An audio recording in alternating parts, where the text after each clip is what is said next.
my boss. Ready? We are ready. All right, it's 1:34. We're going to call the meeting to order. I want to apologize to those of you who have been waiting. There's been some technical difficulties, and we actually changed rooms. So now we are ready to begin the meeting. First item on the agenda is, are there any modifications to the agenda? And I will start with yes. The report of the Secretary Treasurer regarding light adjustable lens will be moved until after the report from the legal counsel. Are there any objections? Dr. Lozada, may I just ask, perhaps just the entire report of the Secretary Treasurer be moved to after the legal counsel? Would you like to do that? That'd be great, thank you. We will do that then. So the entire report of the Secretary Treasurer will be moved until after the legal counsel update. Are there any other modifications to the agenda? In that case, we will move to the next item on the agenda, and that is approval of minutes. There are three board minutes to approve. The first one will be July 22nd and 23rd, 2022. Is there any discussion regarding the board minutes?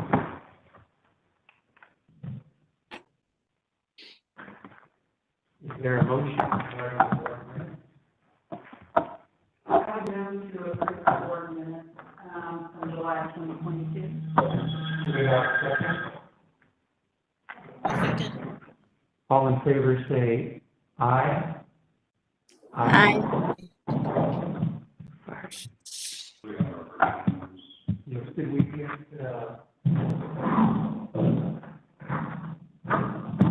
Amanda, we were not able to hear your vote. Could you repeat it, please?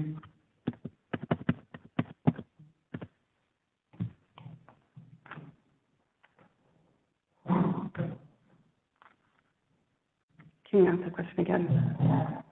Dr. Deanna, we were not able to hear your vote. Could you please repeat it?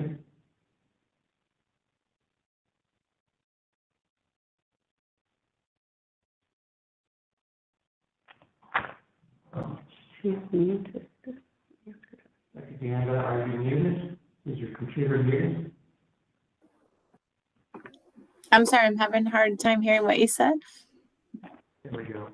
So the question was to accept the minutes from July 22nd, 23rd, and we were not able to record your vote. We could not hear you. Oh, yeah, I agree. Thank you. Dr. Bircher, we were also unable to hear your vote. Yes, I agree. Thank you. Motion carries. Next item is board minutes from the August 17th, 2023 meeting. Is there any discussion?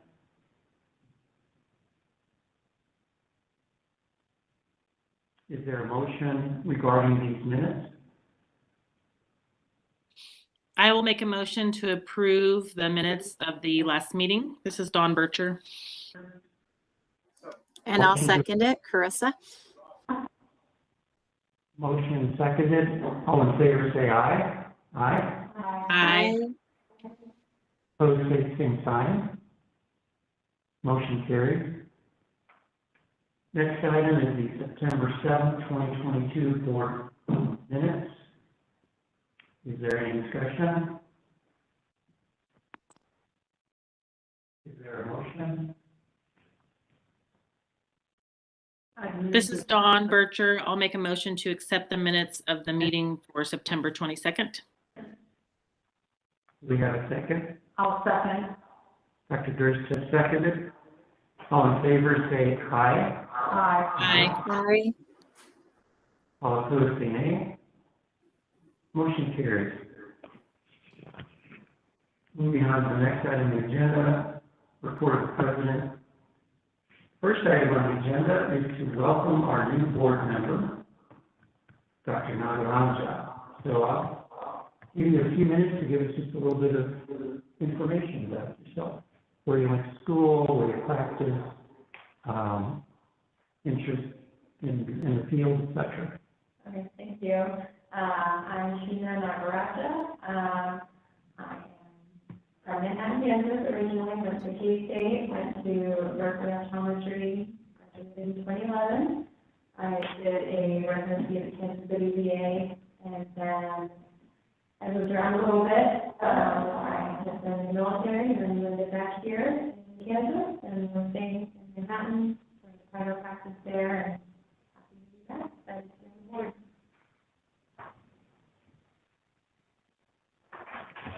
We are glad to have you on board as well. So thank you. My boss. My boss. Next item on the agenda is the ARBO report. At this point, I'd like to ask Dr. Bircher if she would be willing to give her first impressions of attending an ARBO meeting. She and I have, one of January who have been to these meetings. So, Dr. Bircher? Sure. I did attend the meeting in June in Chicago for ARBO. I will admit, when I accepted the position on the board, I had no idea what it meant to be on a regulatory board at all. And pretty quickly, I felt like I was getting in over my head. By attending the ARBO meeting, you really do get a thorough understanding of being on a regulatory board. You have a lot of exposure to what other states are doing, what other states are doing well, and maybe what they're not doing well at. In addition to, it starts you to think about the things that we could do better as a board overall. So I do think it was a good experience, and it would be worthwhile for board members to attend. Thank you, Dr. Bircher. So as a little bit of background information for our board members, just as Kansas has a state board of optometry, every state has one, as does District of Columbia, Puerto Rico, all the provinces of Canada, Australia, New Zealand, island of Guam. I believe that's all of them. And so each of these regulatory agencies meet annually, and this is the board members who are at the meeting. And as Dr. Bircher mentioned, we discuss different items that come up in the states, in provinces, and countries, territories. And so my part of the report is some of the things that were mentioned that I wanted to let the other board members be aware of. First item is if there is a complaint regarding unlicensed practice, who has the regulatory authority? And the answer is no one. Typically, these cases are sent to the state's attorney general, but the Office of the Attorney General has other issues before them, so they tend to be a low priority. The suggestion from the ARBO attorney was for the appropriate board to instead file a cease and desist order so that the process would be decided in regular court and not administrative court. An example was given in regards to a complaint of a licensee who practices in one state and the patient is in a different state. Specifically, Nevada optometrists were providing prescriptions for Arizona patients despite not having an Arizona license. Another item that was brought to our attention is that the Louisiana Board of Optometry deposed a doctor who was signing prescriptions for an online entity. The doctor was an ophthalmologist. The reimbursement was $8 per signature on a prescription. The deposition is available from the State Board of Louisiana, should we want to read it. Also from Louisiana is that The auditor of the state audited the Louisiana Board of Optometry, found that the board had been paying for the office expenses of Louisiana Optometric Association for 5 years. The association will be ordered to pay back the funds, which are estimated to be $450,000. And the association has hired a criminal attorney to represent them. Next is a case out of Indiana, Indiana Board of Pharmacy v. Elmer. The Indiana Court of Appeals ruled that the Board of Pharmacy does not have the authority to sanction an expired license. So you can see there's a pattern developing here. What to do about individuals who are unlicensed because they are unregulated. Next item ties right in. This is a current issue, and it fell under the heading Conduct versus Free Speech. At the time of the meeting, which was June, there were about 18 cases working their way through the court system around the United States. The example that was given was that of a retired veterinarian in Texas who began to give free advice on the internet internationally. Realizing the demand, this individual now charges for advice and will take questions from anyone except a Texas resident. They claimed this to be free speech to be providing consultations. Some conduct versus free speech cases involve a licensee promoting unrecognized treatments for the coronavirus. The defendants are claiming that it is free speech for them to promote these treatments. Next is Lamberton versus the Delaware Board of Social Work.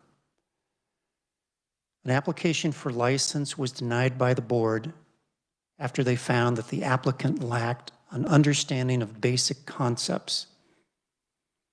The applicant sued the board, claiming that their due process rights were violated.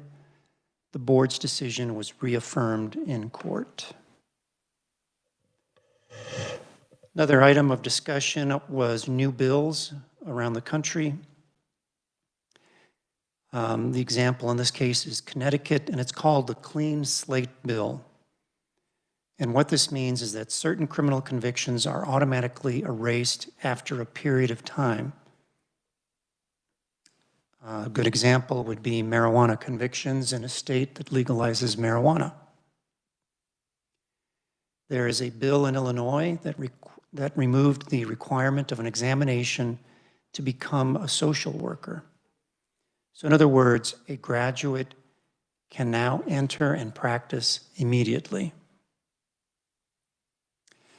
The Oregon Supreme Court unanimously supported the concept of two alternatives to the bar examination. What they are, I don't know. That's the end of my ARBO report. I do want to make a personal comment at this point.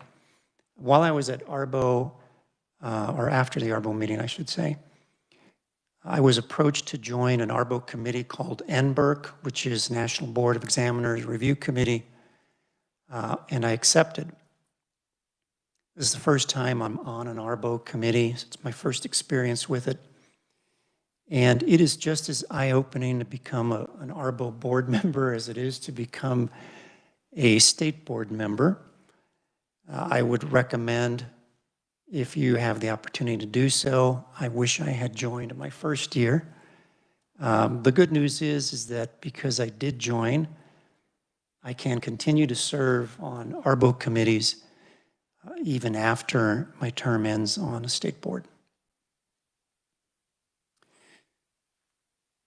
Next item on the agenda is old business.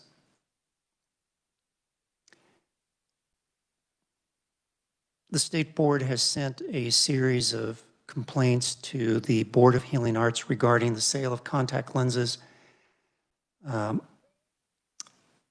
We currently have 3 that are still open. A complaint to Avio, Lens.com, and Web Eye Care. There are 2 additional cases that are open. One is to an entity called ks.gov. Another one is Ainsley Inc. Neither one was filed by the Board of Optometry, so these are other individuals. 2 investigations have closed. I apologize. Yes, 2 have closed, Hubble Contacts and contactscart.com.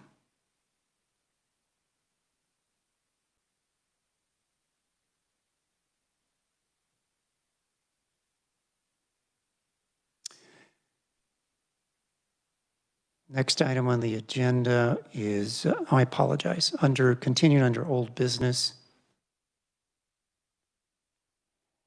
I have the non-disclosure agreement. I believe we're going to discuss that at the January meeting. Is that correct? Yes, okay. So that will be moved to the January meeting. Also under old business was the idea of board member roles that I had been working on.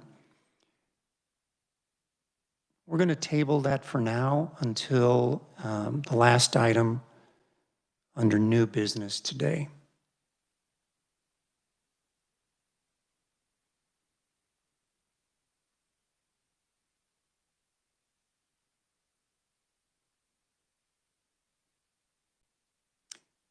Under old business, we have some regulations that we were going to look at. We are going to table 2 regulations, 6592 and 6593, to the January meeting. Today, however, we are going to discuss 65-5-4. Let me pull that up.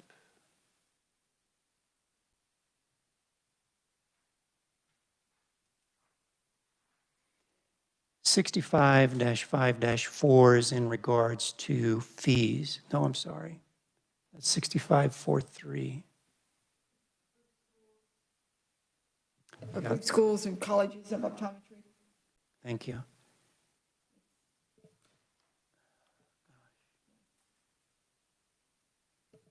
I do have those on the agenda, I just have them as the last items.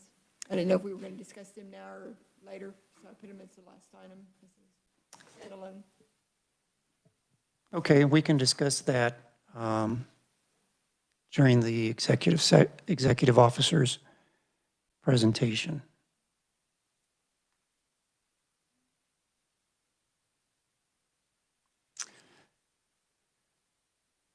Last thing that we're going to talk about regarding old business is background checks.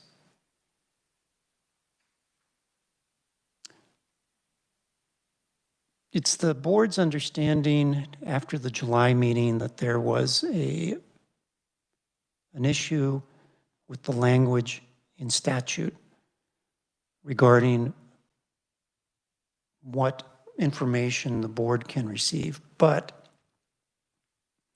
Mr. Resner has been working on this for us. Is there any information that you wish to provide, or would you prefer to do this in the legal update? I can do it now. Okay, please. That is something I wanted to address with you all today. So yeah, in July we had a couple representatives from the KBI come and discuss potential issues with our criminal background check statute, which the site is KSA 65-1505F. Which currently we cover convictions, arrests, and non-convictions. And I think as an initial matter, we're concerned that possibly we're not obtaining all of the background criminal background information that we need in connection with someone applying for licensure in this state. One practical limitation I think we're always going to face, and as explained to us by the KBI representatives, is the manner in which other states may report their information. Some states may not report misdemeanors at all, or they may not report misdemeanors above a certain class or below a certain class. Class A, B, C, for example, some states may not report C or B and C, and so those would be missing from a background report. It simply wouldn't be reported information. And so I think that's always a limitation we're going to face. The KBI provided us with a sample language sheet, and I've also run comparisons with what other licensing boards will cover. And the language that we have in our statute, I think, is substantially similar to other licensing boards. Other licensing boards, such as the Board of Pharmacy, the Board of Healing Arts, they have language that covers convictions, adjudications, and non-convictions.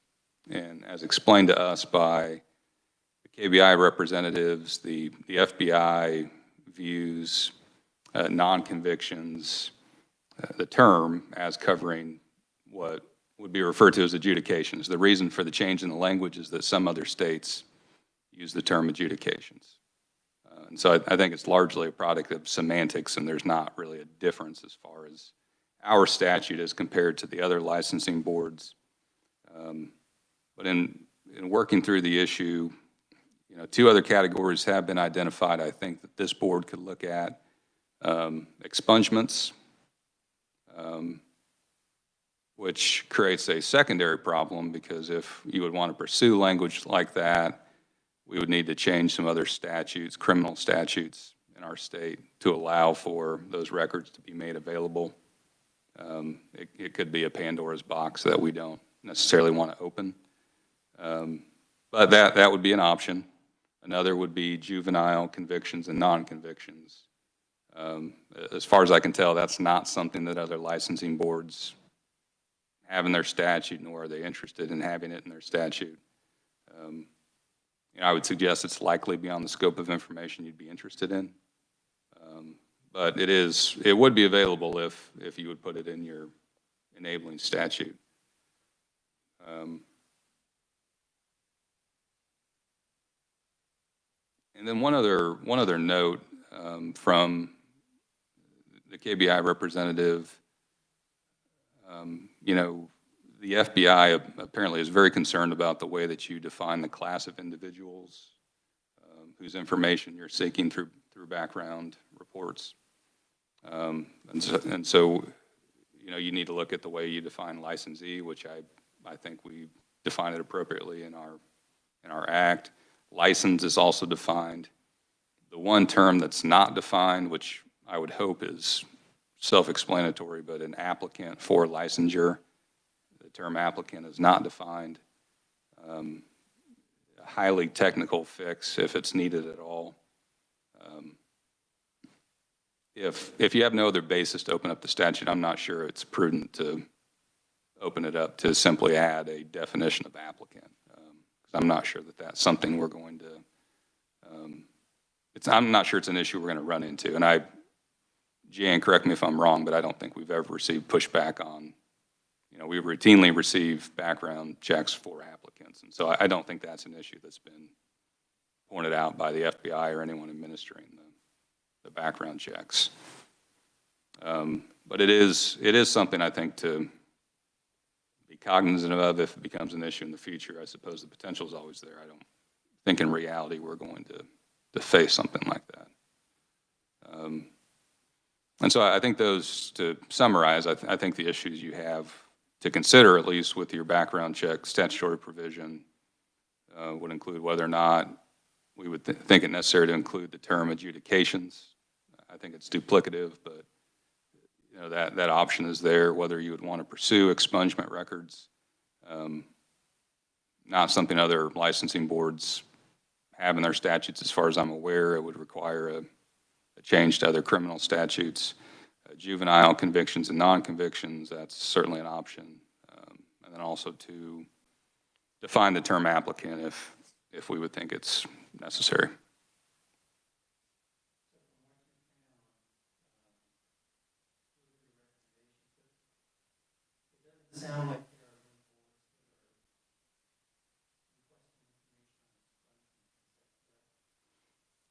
Correct. I don't think any receive it currently, and I think that could be an issue if you wanted to pursue it legislatively. I'm not going to say I understand the political climate as well as others, but that could be an issue you receive pushback from legislators on if the policy is to treat expunged or to not even consider expunged records. You may receive some pushback on that item. So let's open this for discussion. Just as a little bit of background information, this discussion began roughly in the spring when we, as a board, were questioning the information that we were getting on background checks regarding 2 applicants. So there's that word. We were not sure if we were getting all the information. There was definitely some information that we found to be missing in one applicant. It could have fallen under the fact that some of the information was paper versus computerized. So that's what led us to ask this question. I'll open it up for discussion. Is there any comments, any ideas that board members would wish to express? This is Dawn. I have a concern that when we have applicants from other states, that their information is not shared on a KBI report. So are we getting useful or valid information? Yeah, I think that's always going to be a question, Dr. Bircher. A lot of it depends on how well the other state has reported or what under the other state's law they may have to report or be able to report. Yeah.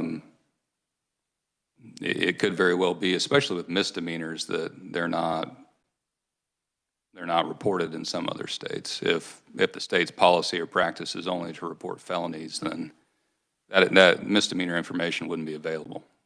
It wouldn't be reported, and thus it wouldn't come up in the background check. And so that's likely something that's going to be out of our control. I mean, we have the option to conduct, and we have searches in other states. It's tedious, and you're learning a new process. And some states have information readily available online. Sometimes it depends on counties. It depends on counties in our state. Johnson County, Shawnee County are very good. Sedgwick County is not. So it's you're going to see it, I think, all over the spectrum. Is it valid to say we should request a background check from that person's state, or you would say that's not relevant? Well, we do on the application ask for the information. I'm not sure that we would have the ability to request the type of background check from the state directly, from state or local law enforcement that we would want. I would think probably not. It's kind of a difficult issue, I think. I mean, we can certainly, one thing I did talk to the KBI representative about is if they're aware of any kind of a matrix or guide that's available looking at each state as far as the information they do and do not report. That way we know if it's a Missouri reciprocity applicant, we may not have this, and so we may have to search for it on our own, depending on the response from the applicant in their application. But it's not going to be, after learning what I learned about the process, I don't think it's going to be absolutely foolproof. I think there are going to be gaps that, whoever is performing the search is going to have to be aware of and and potentially supplement if need be. Thank you.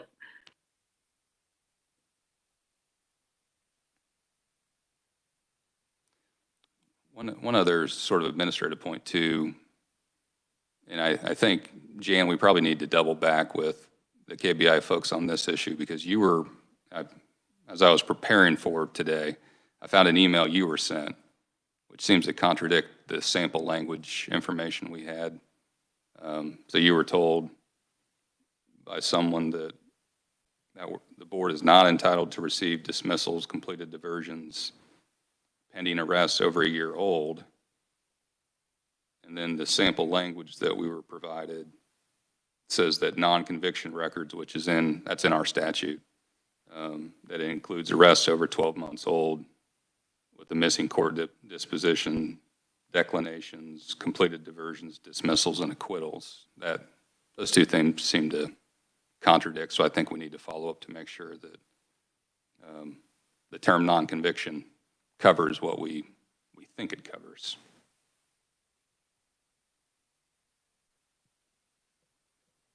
So at this point, if there's a change to be made, your recommendation would be add the term adjudications for completeness? Is that correct? Yeah, I think so. I'm not sure it's necessary, and through my discussions, it doesn't appear to be necessary, but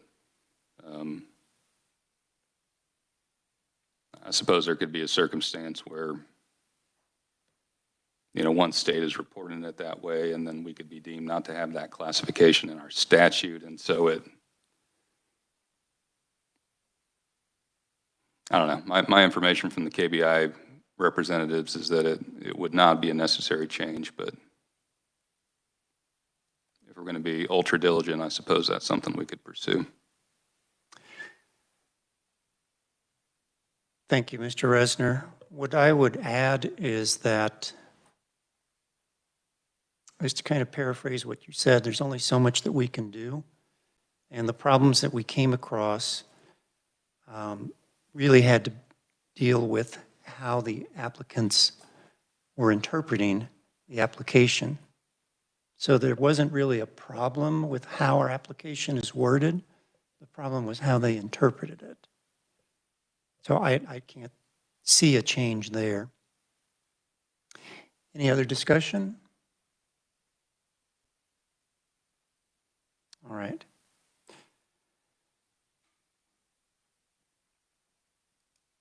That ends old business. We'll move on to the next item, new business.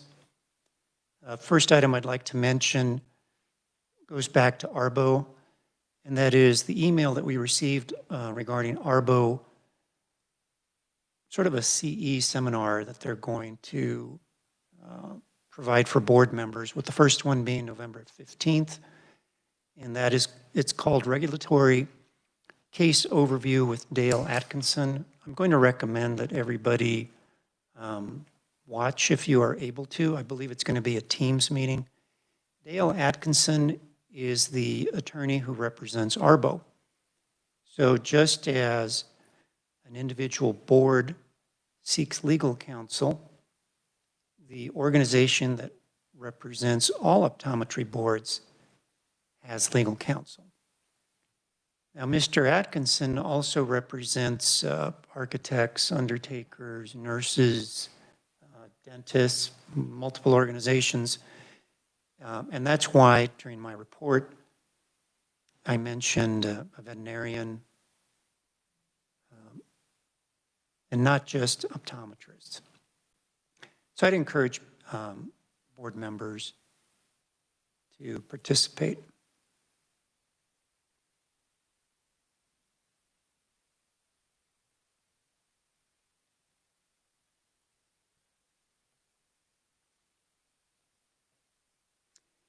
Next item is ring binders for the board members. Dr. Bircher, Dr. Deonda, we have one for you. We'll give it to you the next time that we see you. But this is when I first joined the board, I was given a ring binder that had different kinds of information in it. Mine has been literally read to pieces. It's also 8 years old. And what Jan Murray has done is that she has put together ring binders for the board members. Everything's available online, but I think it's just very helpful to have a ring binder that you can quickly get to. One of the things that we want to put in there is proper wording for how to make a motion, how to go into executive session, different things like that. So there should be a section in there on that for you. There's some other texts that I've come across that I think that we should add. So as we move forward and I come across things, or if there are things that board members want to add, we can go ahead and do so.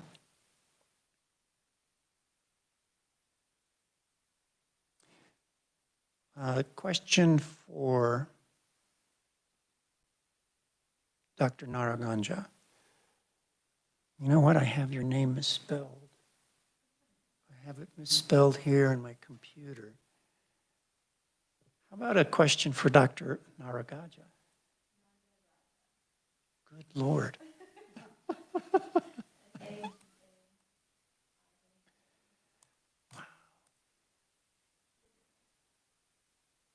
Thank you for being gracious. I believe you're going to have a report for us. You're going to work on a report for January, is that correct? Regarding EpiPens? Okay. All right, second to last item under new business. This is going to be a totally new idea for all the board members and everyone here. And this came about after my attending the NBERC meeting, a discussion that I had with other board members who were there. Now, one of the issues that we've had with our board, and it's been a concern, is the ongoing problem of the loss of institutional knowledge. So as a board member rotates off, they take their information with them. They take their experience with them. Any investigation that they've been working on, it's gone with them.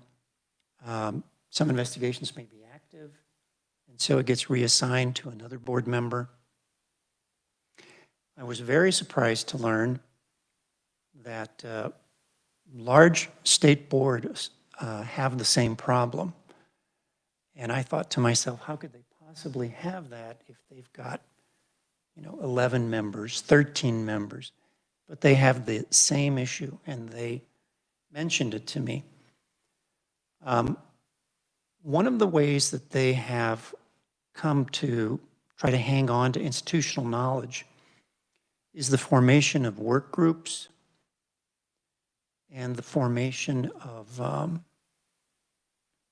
do they call them? Consultants.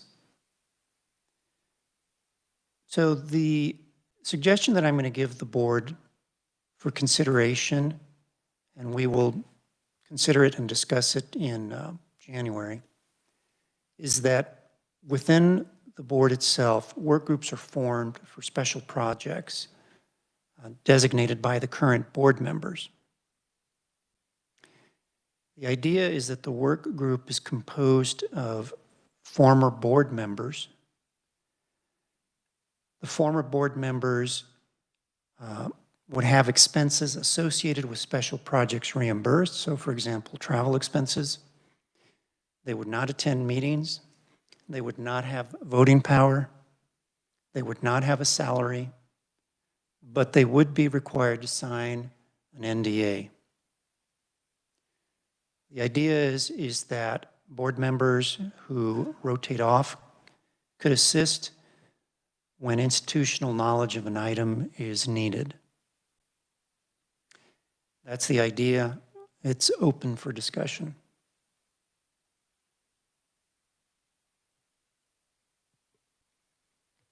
I have a question kind of along the lines, not specifically about the work group, but being new. With investigations, is there like anywhere like an outline of steps that are taken or forms that are filled out, like I have done this, this, and this. I've these are the things that I referenced in making my decision. Is there any official paperwork or record keeping or process for that? To give you a one-word answer, no. There are lots of things that we don't have in policies, things that we do not have in the board members handbook that you were just given. That's going to be a good new project. Thank you. We have changed, and just so that you know, the reciprocity application, the application for licensure, and the trade name application have all been updated. And Ms. Murray has put in the current form in the handout, in the workbook that you were given. We can point out the new wording to you, but that's part of this process that we've been working on. I had not thought about wording for an investigation, but that's certainly something that we could put together. So thank you. Dr. Lozada, as far as the work group and consultant sort of basis of some of the former board members, aren't we sort of doing that as far as a few of the former board members already serving as investigators or helping with board exams? Are you proposing that we extend sort of the scope of how they're being utilized? That is correct. So currently we have 2 former board members who are investigators. We don't always use their talents for that. Other board members come once a year to help with the board exam, serve as proctors, etc. This is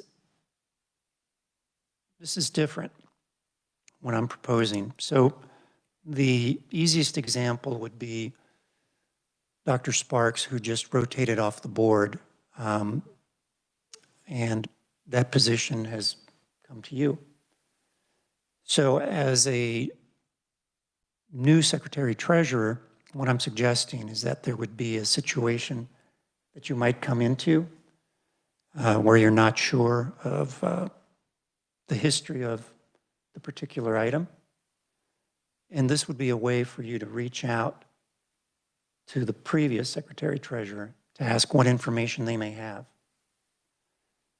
We have not done that in the past. Typically, when a board member rotates off, they're off. But there's other situations where that would certainly be helpful.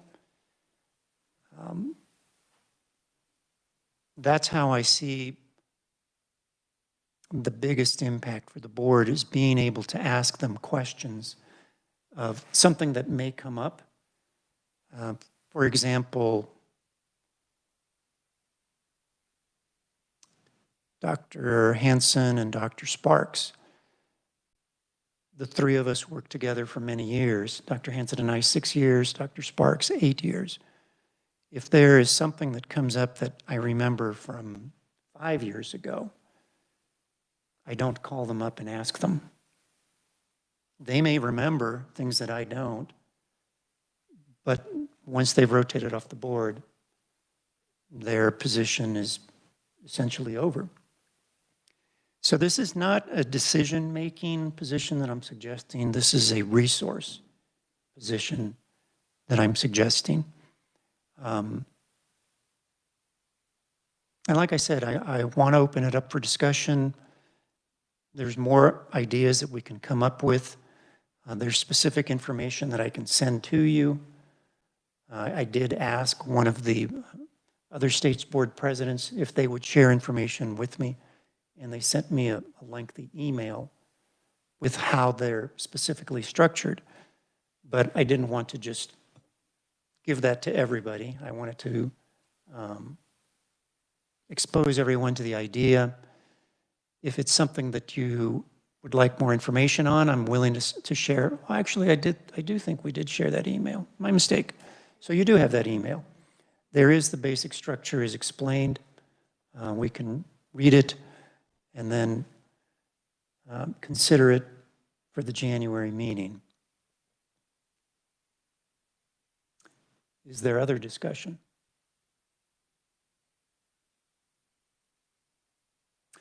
I do have a question for Mr. Resner. Is this going to be something that would need to go under policy, should the board decide to move forward? No, I don't think so. I think it's likely within your authority to, and you do utilize consultants or investigators from time to time. So I don't know that you'd need a policy. One, I think potential issue to consider is,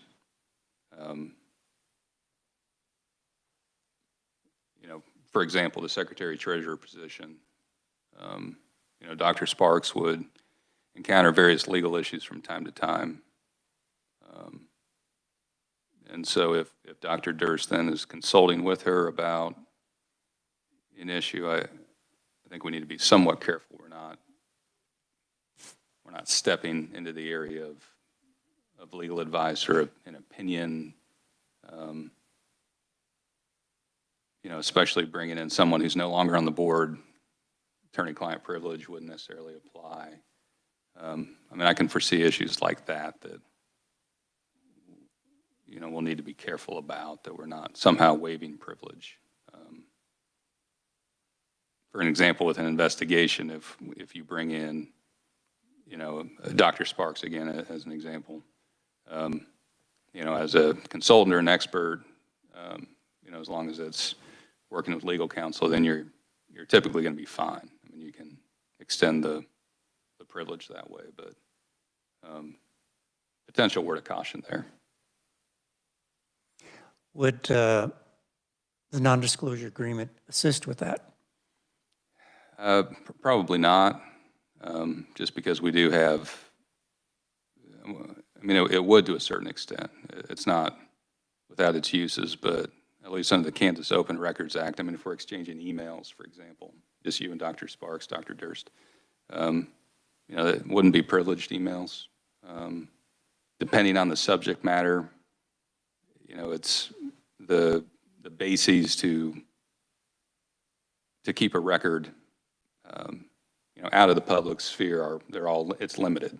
They're by categories and it's limited, and so depending on the subject matter, you may have a conversation that exposes your emails to the Open Records Act, and in that situation, depending on whether or not it's a big deal, if it becomes a public record, that's a consideration. And so it's probably something to work out. I think the idea is really good because someone like Dr. Sparks has great institutional knowledge and has been a big resource to the board. Hopefully she's not listening. She's not on, is she? But there are some potential issues, I think, to consider. I'm going to ask if you could address those at the January meeting. Okay. I think that would be crucial for us to decide how we move forward. I have to admit that I really liked the idea from the other boards that I heard, because I've always asked myself, how do these boards with thousands and thousands of licensees get everything done? And this was the answer that they gave to me. They break it, they break the work down. They break the work down within their board, and they have a sort of like references that they can contact, and it's all very vague, of course. It's not a specific practice is named or a specific licensee, a specific situation. They will ask them, have you ever come across a situation like this? And then see what the answer is. So it's not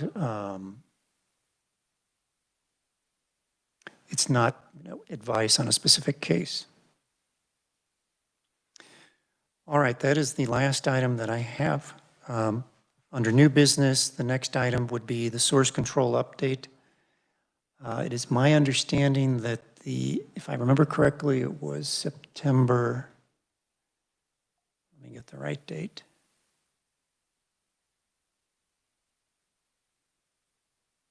Was it September 23rd that the CDC updated guidance? I believe it was the last Friday, I second think to last that's Friday. right. Okay. So the guidance was updated by the CDC on that date. In keeping with the previous actions of the state board, the guidance recommendations by KSSBEO was also updated. Everyone should have a rough draft, is that correct? Yes. Okay. You do not have a rough draft?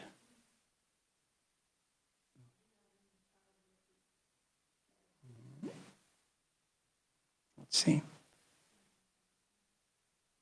Do you have a rough draft?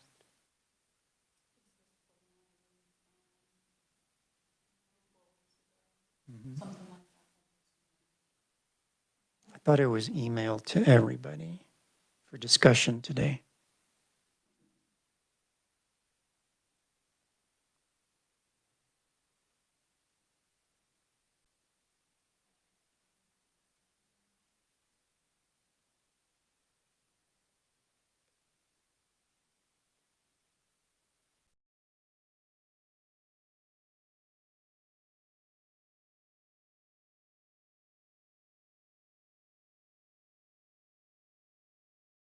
I can send it to you. Dr. Lozada? I have a copy. Okay. Could you send, everybody find their copy? Should be dated September 30, 2022.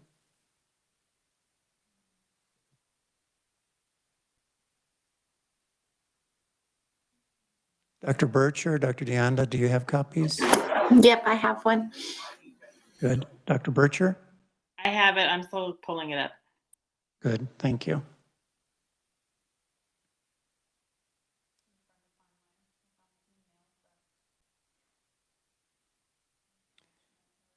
Tim, could you send that to everyone, please?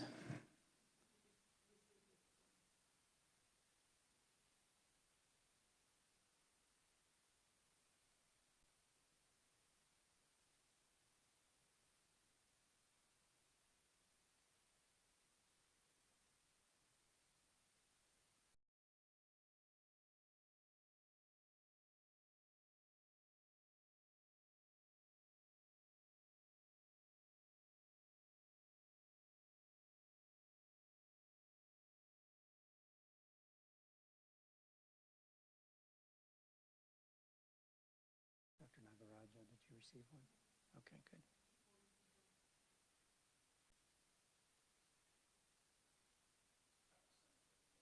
Thank you.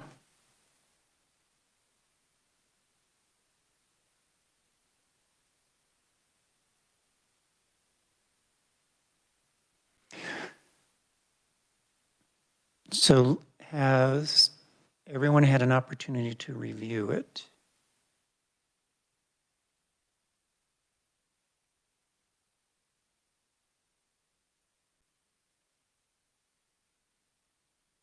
And if so, is there any discussion?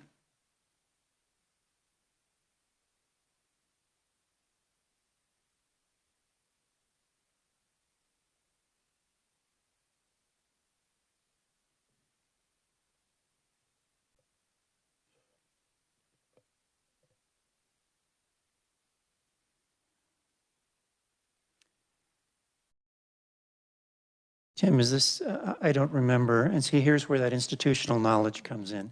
I don't remember if we voted on these. Dr. Sparks would have known. Yes, we have. Okay. Do we have a motion regarding the updated CDC guidance for the, from the Kansas State Board of Examiners in optometry?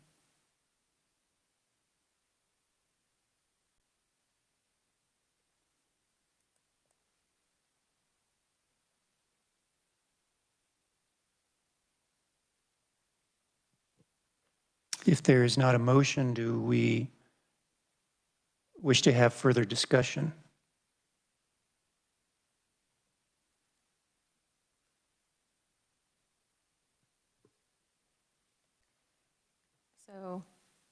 to discuss.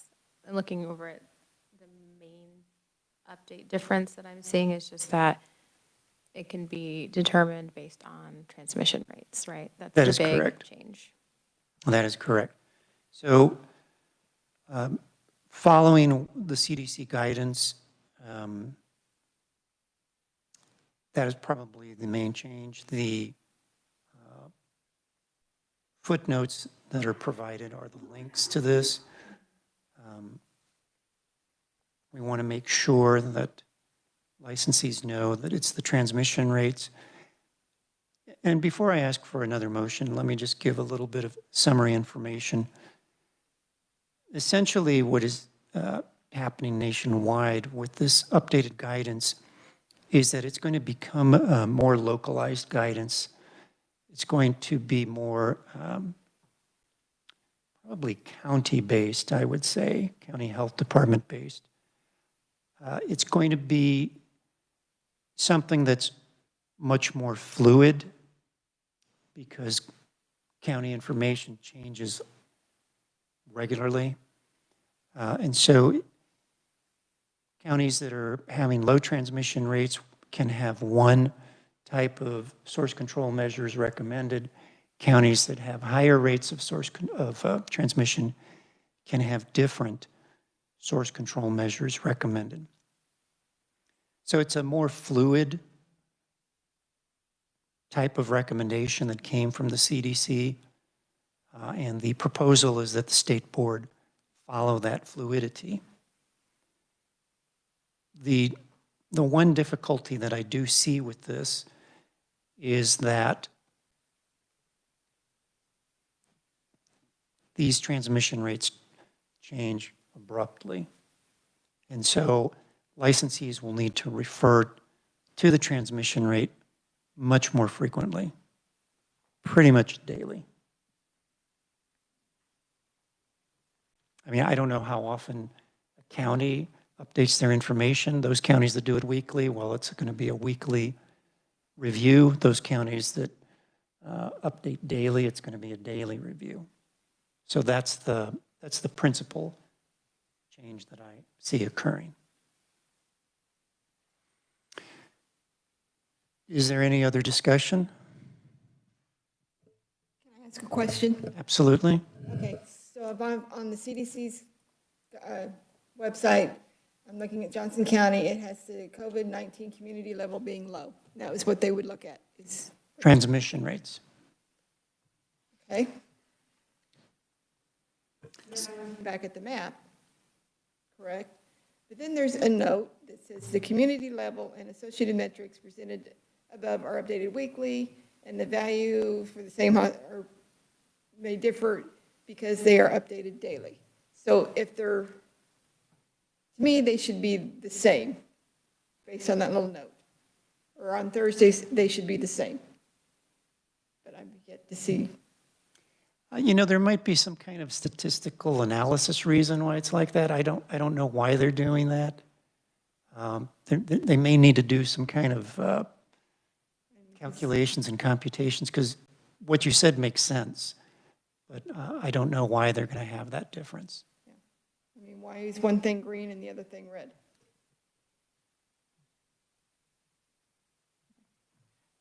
Just asking. It may have to do with the transmissibility of whatever variant or subvariant. Some are more contagious than others, and so, you know, the transmission rate may be higher if we have a more contagious variant. That's a very good point. That may be it. The only way we would find out is if we asked. If we asked Department of Health. So then if they went to the county health department's webpage, that would be what they would go by. Yes. Okay. This is Dawn. Yes. Gerard, how do you think that we will address complaints? And will we have to defer to the date of the exam to know whether or not doctors are following guidelines. You are correct. We will have to reference the date because it becomes much more complicated. It's much more complicated this way because the transmission rate in a county can change and the complaint may come in when,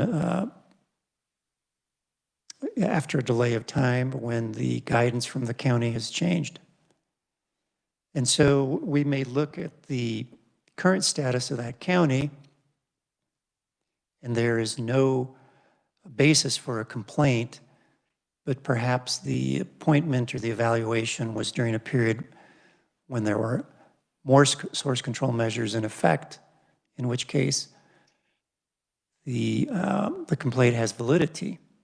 So what that means is that as a board, we will have to contact that particular county, get the information for that particular date before we can move forward.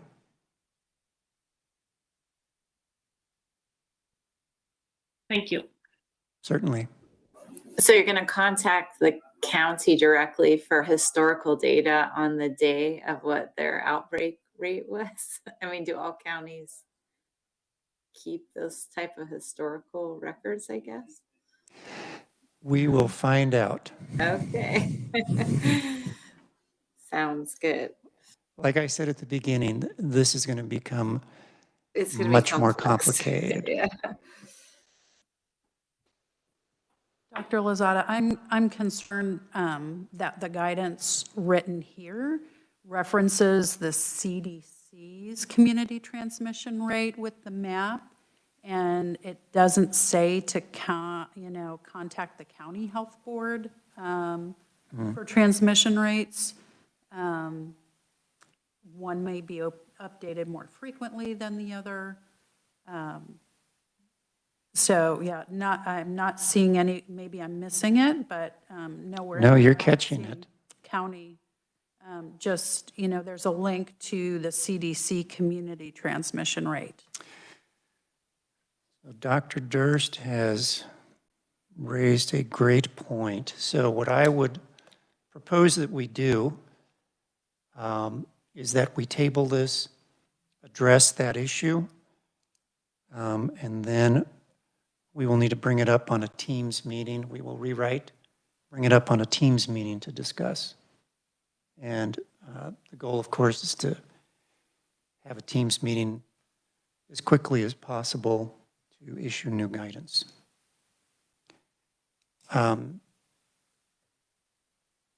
Does that sound reasonable to everybody that we table for now until we address this issue? Dr. Bircher? Yes, that's good. I see two nods. Okay. It sounds good. All right, we will table the source control update to make that correction. So that ends my report. It's 2:38.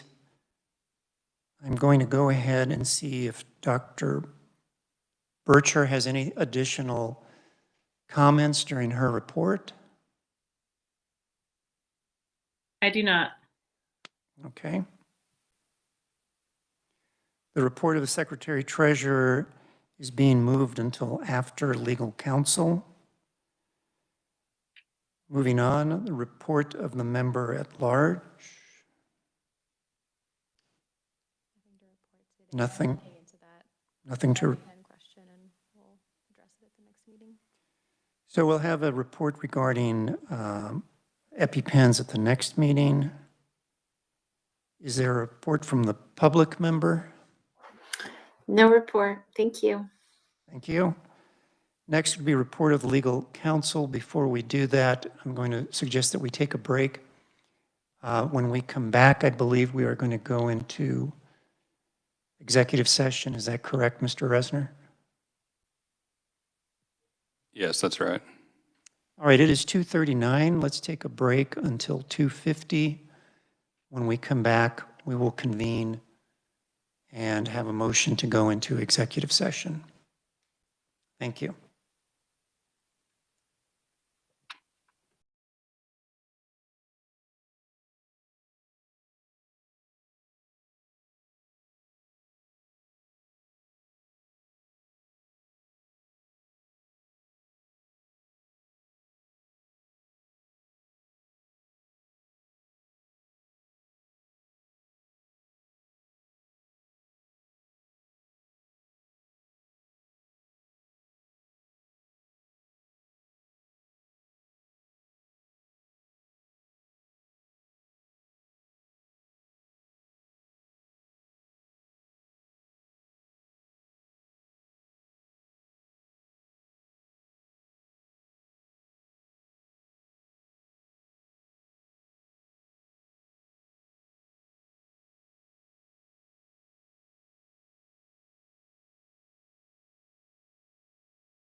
All right, it is 2:54. We've gone over 4 minutes on the break. There was no board decisions made during the additional time. At this point, I'd like to make a motion to enter into executive session, but before I do so, I'd like to ask our legal counsel, Mr. Resner, how much time would you recommend, Dr. Durst? Yeah, I would say somewhere between 20 and 30 minutes, depending on how we feel about that. I'm going to say 30 minutes. Motion to enter into executive session in order to discuss a pending legal matter and legal question with the justification being consultation with the board's attorney, which would be deemed privileged under the attorney-client relationships, with open session resuming at 3:25 in this room. Do I have a sec? I need to leave this meeting and open a new meeting. Is that correct? Yes, I sent you a new link to a new room. So Okay, you will thank you. need to log out of this one and log into the other room. Okay, thank you. Second? Excuse me, I'm going to change the time to 3:26 so that it's 30 minutes. Do we have a second? Second. All in favor say aye. Aye. Aye. Opposed say nay. Aye. Motion carries. Board's in executive session until 3:26.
Hey, Roberta.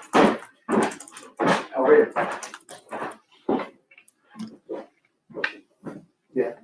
So, question.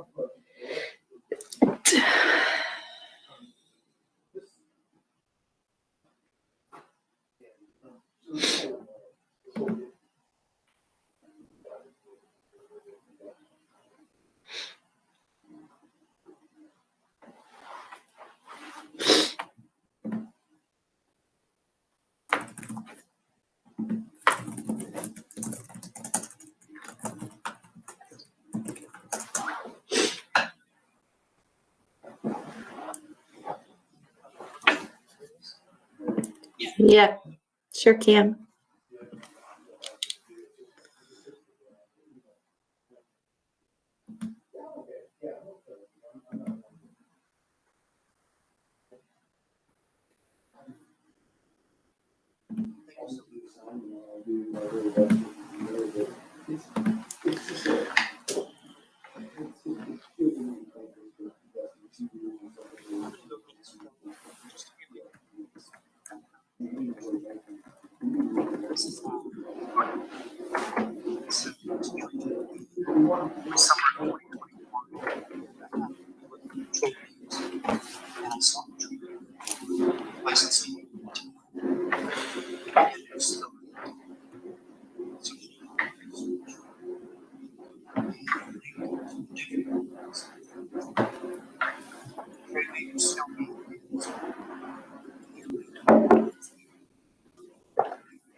All right, we are back in regular session.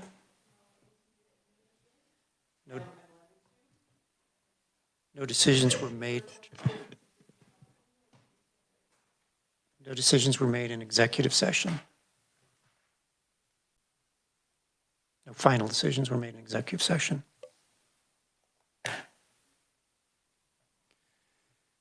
Moving on, is there any other reporting from legal counsel? No. All right. Report of the Secretary Treasurer.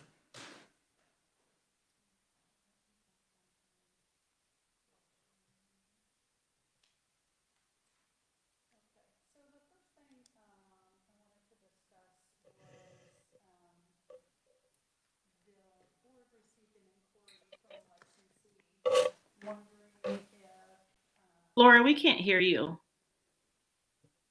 Is that better? Yes. Thank you. The board received an inquiry from a licensee wondering if optometrists are able to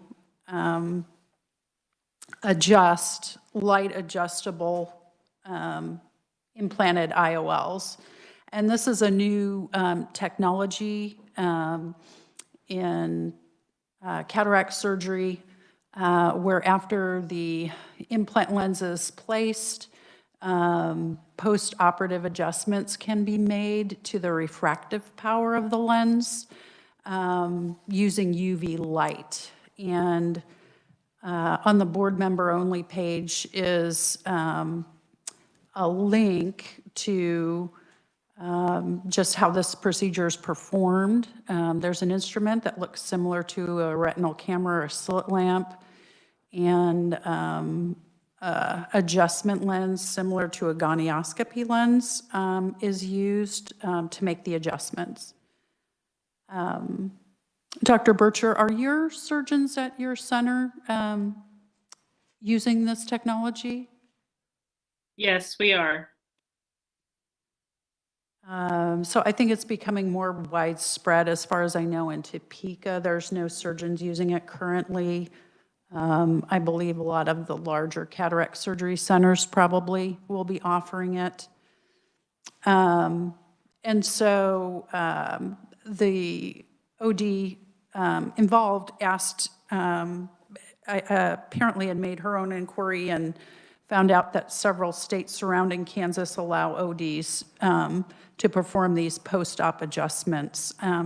So I asked Jan to make an inquiry to ARBO to find out what states are allowing ODs to perform these light adjustments post-operatively. And that results of that inquiry are on the board member page. And what we found is of the states that did respond, 2 responses were recorded. One was, we haven't ruled on it yet, we're not going to make a judgment, or yes, we allow this. And Todd Fleischer from the KOA sent some information as well in support from, I believe it was Hawaii, is that correct, Todd? Florida, thank you. That since this is a post-operative procedure, it is not using the use of lasers, that it is within the scope of optometry. So I guess the question before the board now is this within our scope in Kansas?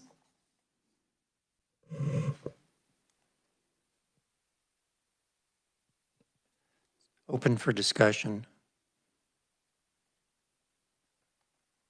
Mr. Resner, do you want to begin? Yeah, I mean, I think if you're going to look at the question, you go to your statute first off that defines the practice of optometry. And I think the Florida memo is pretty helpful in that regard because they identified within their scope statute some language about, I think it was light exposure. Was that the phrase they used? I don't know that that expressly falls within any of the categories in 65-1501A.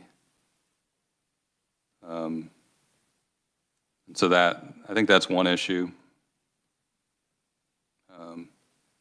The Florida analysis is if it's not in, or if it's in our scope so we can claim it. Well, it's not, I don't think, unless I don't understand the extent of,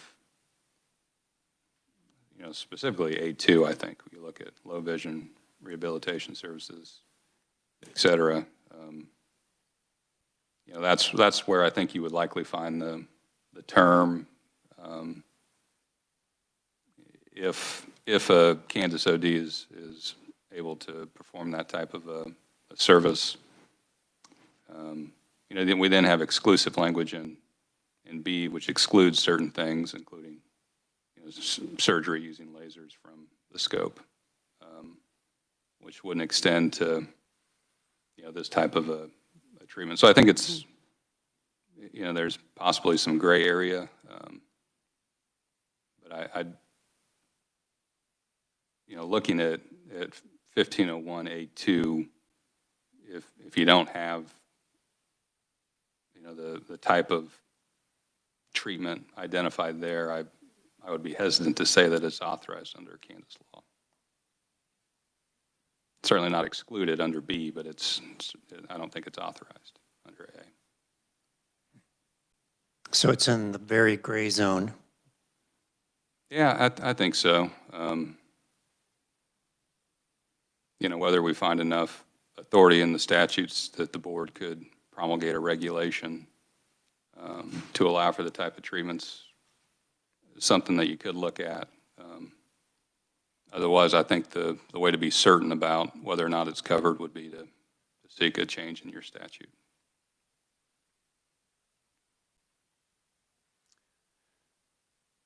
One of the things that occurred to me as I was reading the Florida memo is that the LDD, the device that actually changes the power of the lens, that's not going to be something that's going to be readily available. That's going to be in a practice that specifically fits, or I should say implants, this type of lens. So the reason I wanted this conversation after legal update is that goes back to ancillary care. So that's an aspect that needs to be taken into consideration. So with that one comment that I just made, would you like to table this? Well, is there any other discussion? Certainly.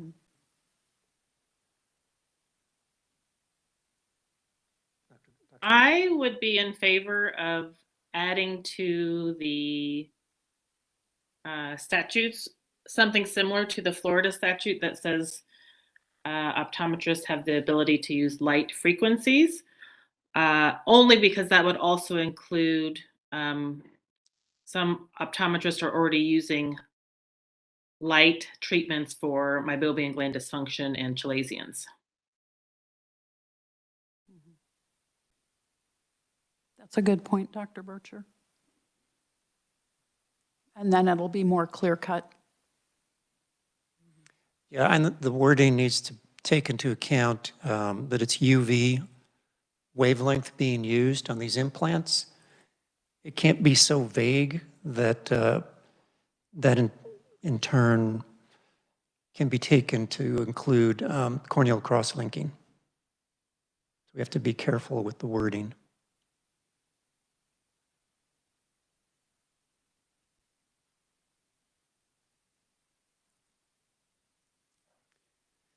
Any other discussion?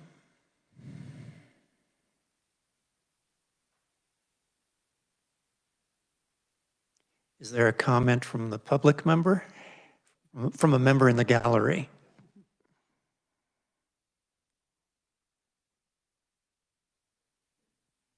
So my only comment was, when we kind of looked at this, one of the areas that we looked at, because it isn't specifically mentioned in the statute, but not also specifically excluded, was the word adaptation. Because that's really what they're using as the light to, is to adapt the lens to fit the prescription. So that's kind of how we looked at it. It'd probably be better to be more clearly defined, but until there is a change to statute, we thought that was actually something that it actually was in current statute that you're adapting the lens, because that's essentially what you're doing with the light, is you're applying UV light to lock it in, essentially. And my understanding with the devices used to that, it's very similar to the slit lamp that you have in your office now, using the same kind of technology, so it's not necessarily bringing in a lot of different equipment. But that's why we were concerned about it too. We wanted to make sure it was very clear that it was allowed, but that was kind of when we had our legal counsel and our doctors review it, that's kind of what they thought as well. So. I would say that from what I've read, it sounds like it could be as simple as something that is adapted to a slit lamp that generates UV radiation and then can be focused. I think to have from an economic sales view of a manufacturer, it makes sense to have a completely different instrument. But really, all you would need is something that generates UV that could be adapted to any slit lamp. So I'm not exactly sure what the instrument is. I know that there was some discussion when we were asked about it too, is that there are ophthalmologists that are providing the surgery, and then they're wanting the optometrist on staff to be able to lock it in.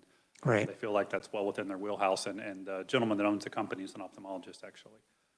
And when I talked to him on the phone, he felt like that was definitely within the scope, but he also recognized the scope varies by state, so that's where we got some of the information from. So. All right, thank you. Sure.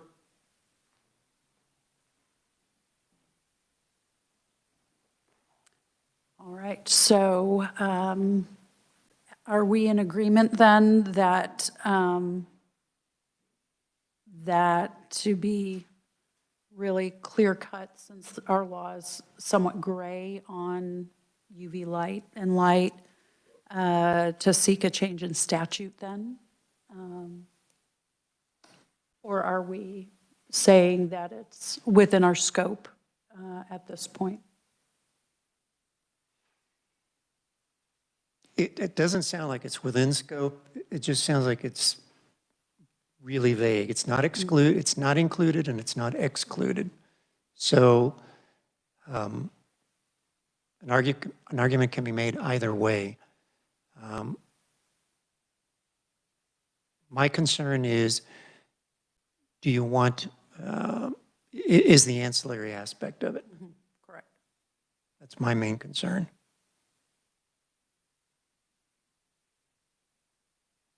Can you explain that further? I'm not sure I'm following you.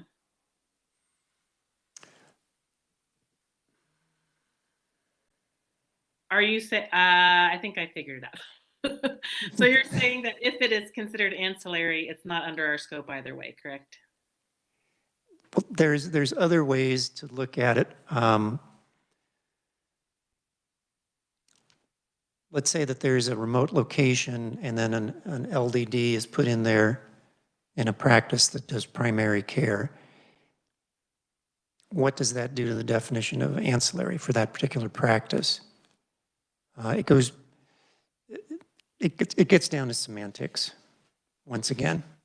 It gets down to, how do we classify this? I mean, to me, it's clearly ancillary. The question is, what does it do to a practice? I mean, I see this only in surgery practices. But then the question is, what happens if it finds its way into primary care practices? That's where I'm not clear. I have a feeling that the manufacturer of the IOL involved manufactures the LDD, and unless you're placing that IOL, unless you're licensed to place that IOL, you would not be able to purchase an LDD. Thus making them exclusive to surgical centers and practices. I think this further supports whether you're independent practice or ancillary practice, it's all under the scope of optometry. Post-op care is optometry, independent practice is optometry. And so to me, it's not relevant if it's ancillary or not. Good point. I'm trying to change Tim's mind.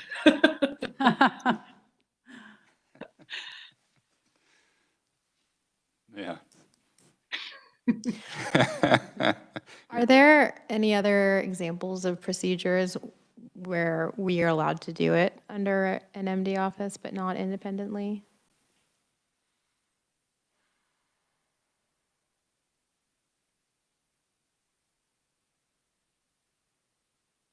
Like in Kansas, we can't work outside of our scope under an MD, correct? Like we couldn't do a procedure even if an MD was like, yeah, it's fine, correct? Correct. Okay. I can't think of an example. Can anyone? I think we're on the, yeah, I think, okay. Just making sure I understand. You're right, it raises from an individual perspective, it raises an issue. Okay.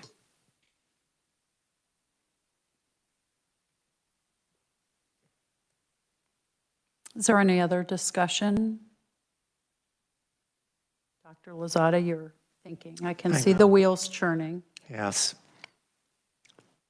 They're turning and they're stuck in the mud. Oh, okay.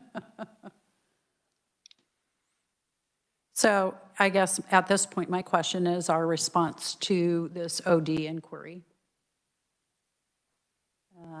Is our answer that it's a gray area at this point, and we're working on trying to update the regulations so that it will be permitted?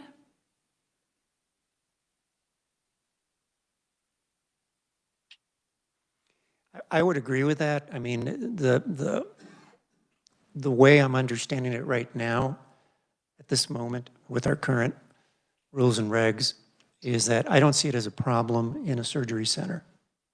I think it just makes complete sense. But after being on a board as long as I have, I just wonder what other things that may lead to. And I'm just not sure. As far as an answer for the person, I mean, I don't feel like we could give an answer, right? Like, so, I mean, we can't say it's a gray area because that kind of say, sure, go for it and we'll see what happens.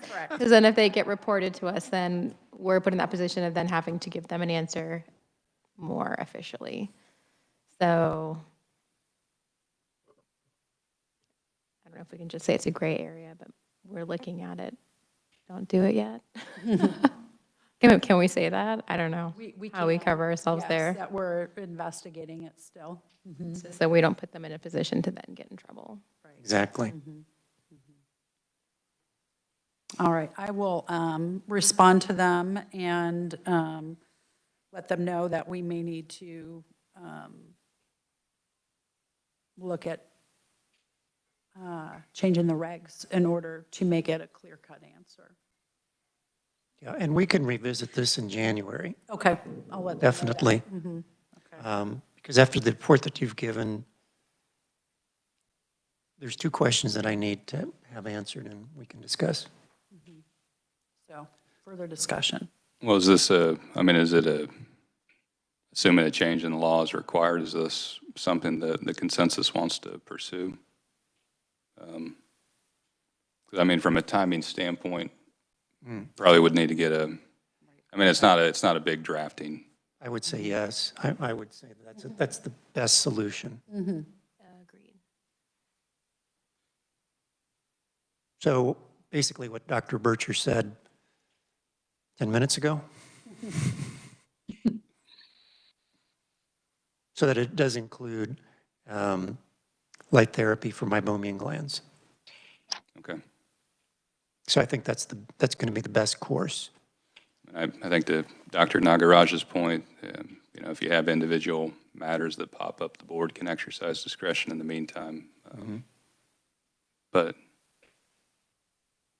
I mean, maybe that's the best fix here, is just to make sure that if there are any other changes that are needed in the scope statute, but make sure that it's clear as far as it being allowed, and then we're not having to operate between A1 and A2.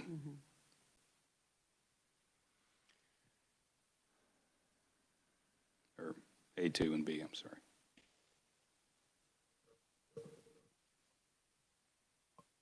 All right. So I'd like to move on if I could. Absolutely. All right, to trade names for mobile practices. There's been a proposal, mobile practices have trade name, but they do need to list every single location where they provide care. Most of these are remote nursing facilities, and some of these ODs service, 10, 20 nursing home facilities and provide care there, and will add and subtract locations quite frequently. And the fact that it's problematic for them to wait 3 or 4 months to another board meeting before they get a new location approved. It's been proposed that these new locations being added to the trade name get looked over by the Secretary Treasurer, who can quickly approve those temporarily until the next meeting. And so I just wanted to bring that up for discussion. That way the ODs are not limited and having to wait 3 months to see patients at their new locations. I just want to add that the reasoning behind this is what we don't want to have happen is that there's an increase in the number of Teams meetings in between regular meetings, because the situation could come up where we have, say we have a scheduled Teams meetings, a trade name gets approved, and then 4 days later, another application comes in, and then we say, well, we're going to wait until the next meeting, but then the second group says, well, you just approved the mobile trade name of that other entity last week at a Teams meeting. Why can't you do that for us as well? So the idea is to try to put a cap on that. We would approve them all at the quarterly meeting, but this gives the Secretary Treasurer some authority to authorize them in the meantime, making things a lot more streamlined. That's the only comment I have. Any other comments or questions? All right. May I make a motion? All right. I move to approve the board's delegation of authority to the Secretary Treasurer to approve additional locations of a mobile practitioner where the mobile practitioner has obtained trade name approval from the board, subject to the trade name holder's current compliance with the Kansas trade name statutes and regulations. The Secretary Treasurer will report each additional location approved to the board at the next board meeting. In the event the Secretary Treasurer does not approve, then the matter will be presented to the board at its next meeting. I second that motion. All in favor, say aye. Aye. Opposed, say nay. Motion carries. Thank you. That's all I had. Thank you, Dr. Durst. Is it my turn now? Yes, it is. It is the report of the executive So officer. the very first thing, going back with what Dr. Durst just did, it's on the board member only page, the Bridge Hill eye practice locations, those are all nursing homes. Can those all be approved now at this meeting? There's like 20. I believe there's 21 now, 21 locations, There were 18, now we're up to 21, and that just gives you an example So, of how quickly that can change. because that was within a week he had updated. Give me, Dr. Broberg is on the, or he was on the call. So if you have any questions, he is available to answer any. Yes, and one other thing that was a little bit different, I believe there are 11 or 12 assisted living, and then the rest are independent living, where I go to their community to provide eye exams for the residents. Bridge Hill, Bridge Hill Eye LLC. Yes. So, Dr. Broberg, are you saying that some of these are assisted living and some are nursing homes? Assisted living and independent living. Independent living, okay, thank you. And then one, I've actually been approached by a geriatric practice to set up my equipment in one of their exam lanes and see some patients there as well.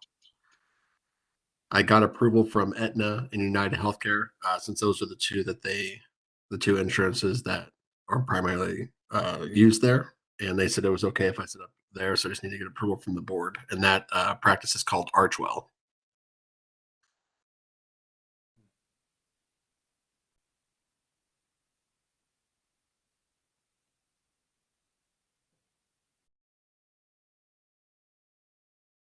Ms. Murray, I believe we approved Bridge Hill.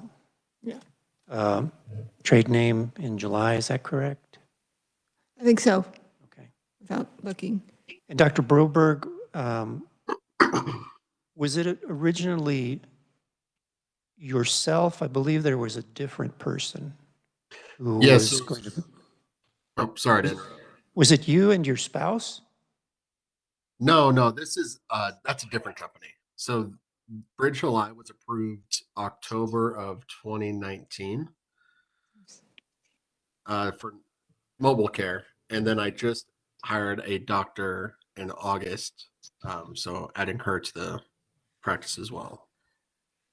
You got a Dr. Songster. Yes, Tell me the name of your first trade name again, please. Bridge Hill Eye. The one from 2019? It was just Bridge Hill. Okay, and then there's a second trade name. What was that one? I'm thinking you're confusing him with another one that we just approved back in May or July this year. Yeah, I think that's what it is, because you used the word mobile, Yeah. and that one has the word mobile, and so I was thinking that And those two are It related. was a husband, wife, and I think the last name starts with a B, and I'd have to look to See, there's a reason for me to be doing this kind of stuff. Thank you. The only thing that, the only other comment I have is that your license does have to be displayed. And I believe in 2019,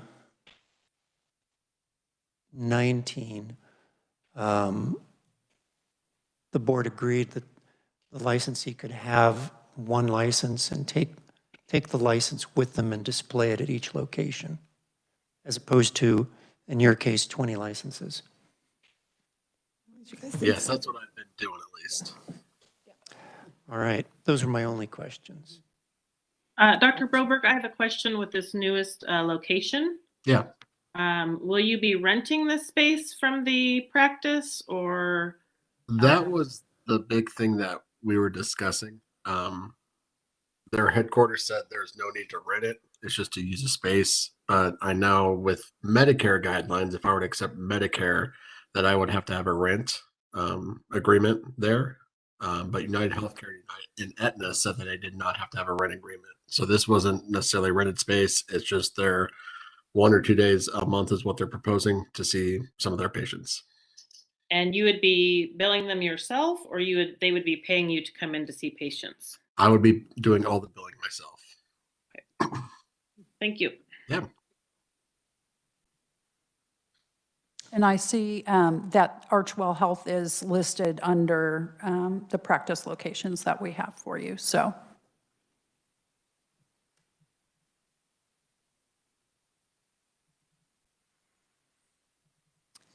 Any further discussion? I believe we need to make a motion to accept these addresses. Is that correct, Mr. Resner? Yes, the additional locations. All right. Do we have a motion to accept the practice locations for Bridge Hill I LLC? I'll make a motion to accept all locations listed for Bridge Hill I LLC. Do we have a second? This is Dawn. I will second. All in favor to accept the locations for Bridge Hill I LLC, say aye. Aye. Aye. Opposed, say nay. Motion carries. Thank you, Dr. Broberg, for being online to answer questions. Thank you very much. Have a good day. You too. Okay, moving on to other trade names. I have Dr. Skahan. This one was tabled from, I think, March, because he did not have the complete address for his practice in Garnett, which he now has provided, the 115 North Maple in Garnett. He has also submitted the correct paperwork for certificate of good standing and the draft to send to Secretary of State to get the LLC set up correctly.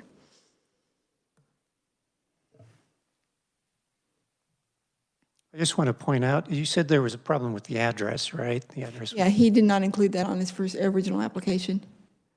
I just want to point out that's the second time this year this has happened. We had the same issue in, I can't remember the name of the town. But just to remind the board members, there was an address that was listed, and then a few questions later, there was a different address listed. And so we had to table that matter because we weren't sure where the location was going to be. It's pretty specific. We have to have the correct address. So this is a problem with, I looked at the form. I don't think the form has a problem. I think the problem is how the reader is interpreting it. The only change that I would suggest would be to have practice address instead of location, because that would be much more specific. That's my only comment regarding that. Yeah, it hasn't been a very frequent issue, but it's happened, you're right. Yeah, just 6 months ago happened. I think May. I think that was more of a typo too. Oh, was it? I think so. Yeah.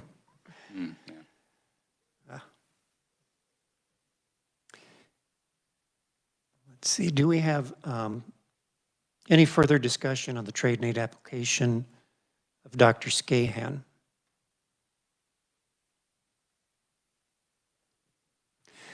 Dr. Skahan has two choices for a trade name, Skahan Eye Care LLC and Skahan Eye Care. The first one being his first choice. Do we have a motion regarding the trade name application?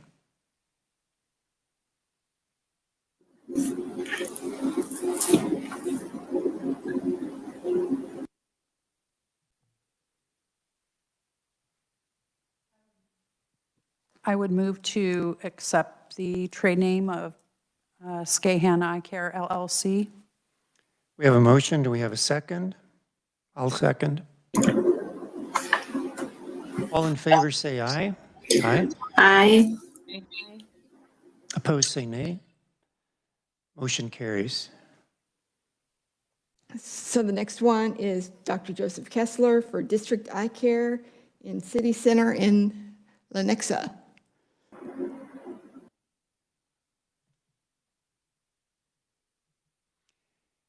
Dr. DeAnd, I have a question for you. I believe you may not live too far from there. Right. Is that area, whole area called the district? I'm trying to figure out where that name came from. That's the apartment complex I live in. So I think that building has offices in it. So that must be where they're trying to do it, is the district in that office space. Thank you. Mm-hmm.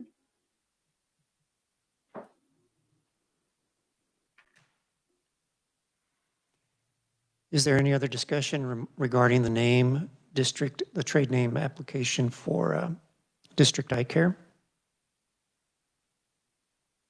Do we have a motion?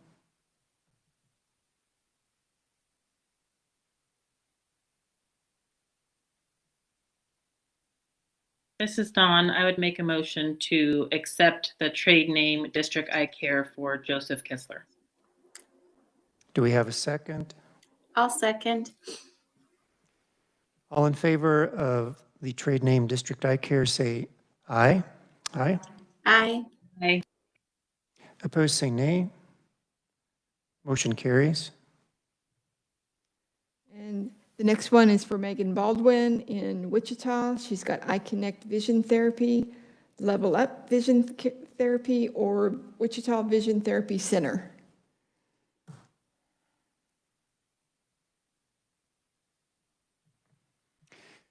I'm just going to go ahead and say that the third choice has too broad of a geographical area since it has the term Wichita in it. So that would leave the first and second choices acceptable. Is there additional discussion? Are all her supporting documents in order, Jan? Yes, there were. Thank you.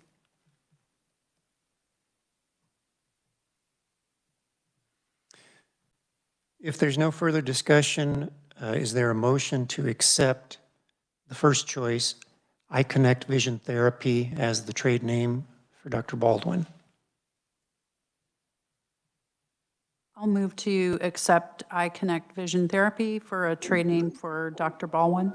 Do we have a second? Second. Second. That was a third.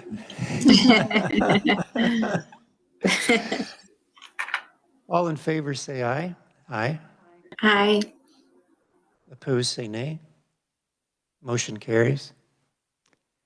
And then the last trade name is for Dr. Anderson for 605 Commercial Street in Atchison. His first choice is Atchison Eye Care and Optical, second Anderson Eye Care, and third is Eye Care Associates of Atchison, and he is on the video. So if you have any questions, he's here to answer them for you.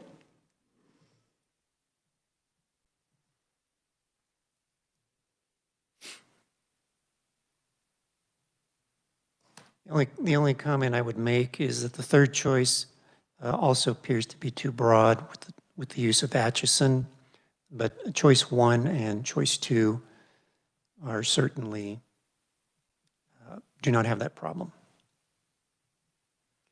Is there additional discussion?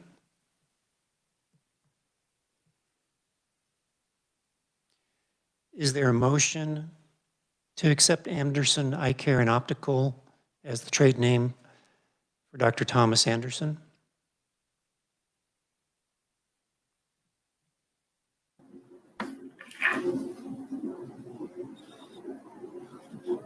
I'll make a motion to accept Anderson Eye Care and Optical for Dr. Thomas Anderson's trade name.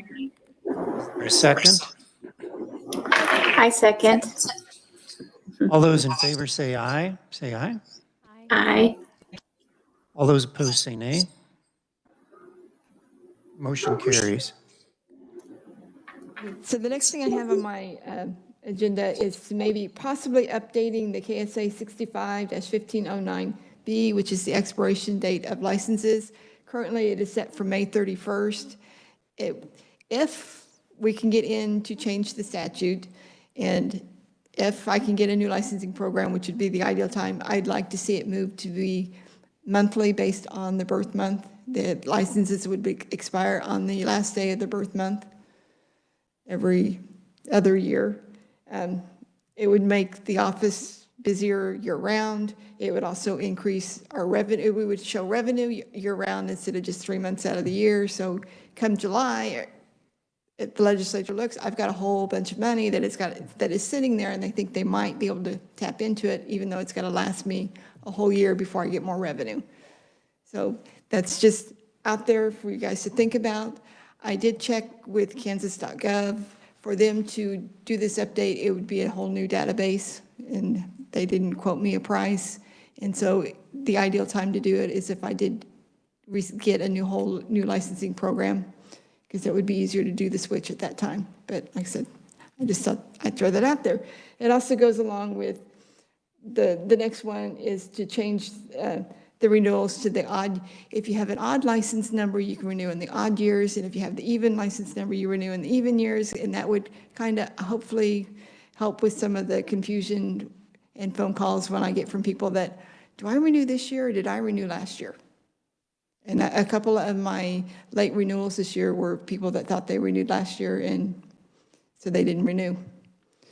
So, like I said, and again, I checked with ks.gov, and to do that, they said that would cost me about 30 grand to do that. And again, if we're going to get a whole new licensing program, it'd be a good time to do it. So, Dr. Nagaraja, you were on the phone call regarding the software system.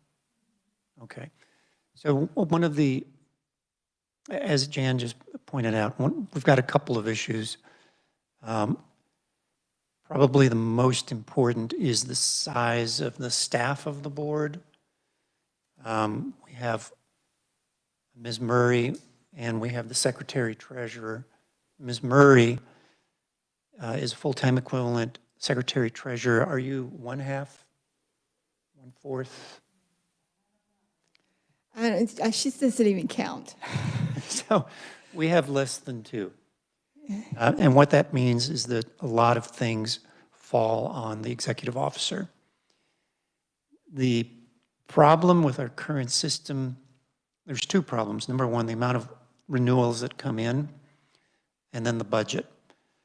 So in years past, when it became too much for the executive officer to handle, it was split into renewing every 2 years. And what that did was it divided the number of renewals to half 1 year, half the next year. And that made life workable for a period of time. So it could still become a a full-time equivalent position. And the original split was based on birth month. If your birthday was between like January and June, you renewed in the even years, and if it was still like July through December, you renewed in the odd years. That was how the split was. And now the split, instead of being 50-50, I've got like 75 to 100 that renew in the odd year versus the even year. And again, legislature look at that going, how come you have so much more money coming in this year, but not the, Yeah, and I've noticed that too, how the budget. I did a kind of a analysis, I think going from like 75 down to a 25 difference between the two, if we could do the odd even year thing split. The other issue is the budget. It's got to be those years where there's less people. The funding is very thin in June, very thin. So this is an idea to try to spread the work out. This would be 30 renewals per month average. Average, as opposed to 360 in one period. 300 of them will wait until the last month to do it. Yes. So, like I said, it's just something to think about. And since we brought up the new licensing program, I have been contacted by another group for a different licensing program. It's similar to the other one. So I'm thinking I'm going to do an RFP, request for proposals, to see what I can get, and that way I can compare both of them, if not get more, to get the best program that we can get. And then, speaking of which, the other idea that I've been kicking around, if I'm going to retire in 3 years, that if we could postpone getting the new program until my replacement comes on board, they can be working on the transition into the new program while I am taking care of the regular office stuff, the normal office stuff while they're doing that, because that will be like a 2-person office, or need to be 2 persons at the same time. Yes. So, and it would also, if we do a budget or a fee increase, it would also give us another year of fees before we have to actually start paying out for the new program. So we would be building up the fee fund. And maybe not have to raise fees again quite so soon. So. So at this point, what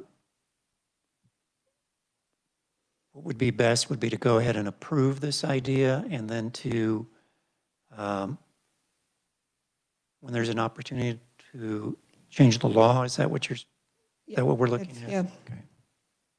Like I said, but I'll start working on getting an RFP drawn up and getting, because it's going to take a time, you know. We can't do anything until the budget gets approved for 2024 anyway, so. All right. Is there any additional discussion? This would be a motion, this would be voted on, correct? Are you talking about in regard to the statutory change? In regard to going ahead and proving that we move forward with this. And what change are you pursuing? You're talking about 65-1509 B. Yes. Jan, you talked about two different concepts. Yeah, well, I think 65-15 it says it's biannual and the board decides how it's split. I think is how it reads in the regs.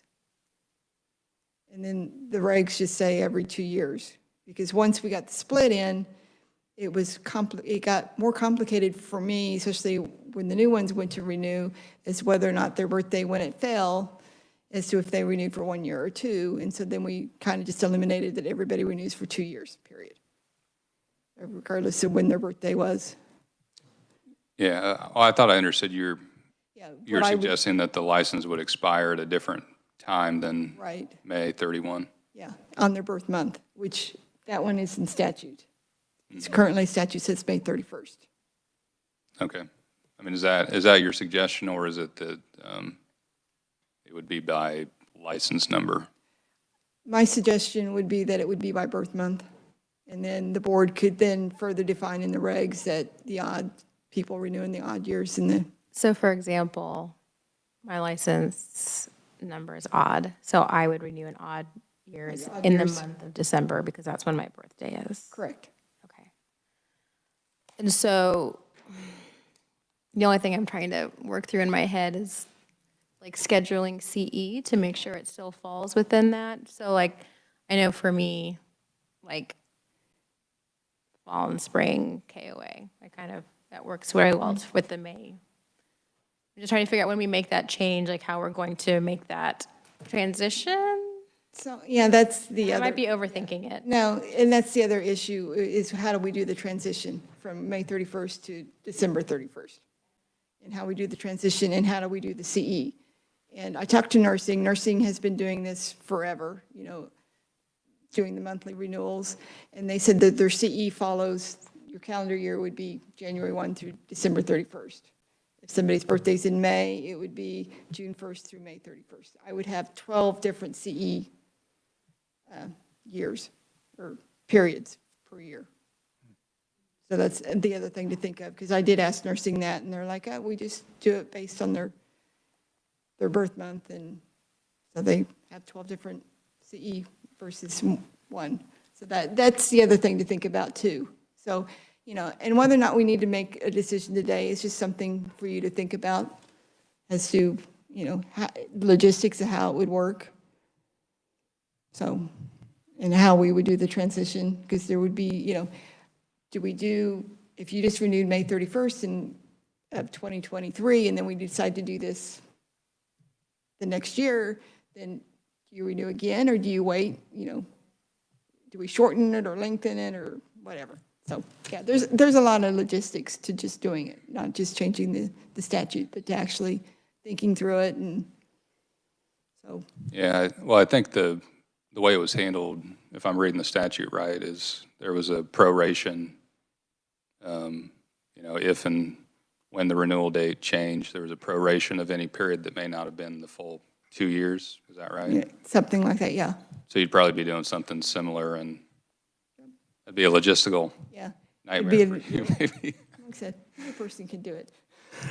So it makes something simple and other things more difficult. Yeah, exactly. Like I said, it's just something to think about. But if the board likes the concept, Jan, when are you thinking then that type of a change would be implemented? If we can wait until my successor starts and can actually do the programming 2025. I mean, So you're looking 3 years, but, to make it simple, January 1 of 2025 would be, because then you're going monthly, so January birthdays are renewing. and, I guess you're probably looking at Yeah. May, right? As the, yeah, I'm kind of looking at May for the June fact, would be first. yeah, June would be the first, or we can make it simple, do July, half year. Because I'm not looking for my successor to start until like January. And if they're going to do the programming, and depending on which one we get, the first one I talked to said it'd be like 14 weeks. And the second one said like 90 days to get the program up and running, to do all the work. So, and So do we actually need to make any motions or decisions right now, or do we just need to mull and continue I would say just mull details? and think about it. But like I said, it's just something to think about. And if we're going to get a new licensing program, that would be the best time to do it. Exactly. Yeah, I mean, just thinking out loud, you're going to want some kind of a lead time to educate licensees about the changes that are Exactly. coming, to make sure that, I mean, for those who've just habitually renewed in May, they can understand when their Yeah. change renewal date's going to Yep. Like I said, spring into just- effect. Ms. Murray, do you want to come up with a framework based on when the last change was done, you know, like some sort of grace period, et cetera, the proration that we discussed? Okay. And we I could, will see what I can find. and we can talk about that in January again. Okay, yep. It's 4:20. I'm going to suggest that we take a 10-minute break, resuming at 4:30.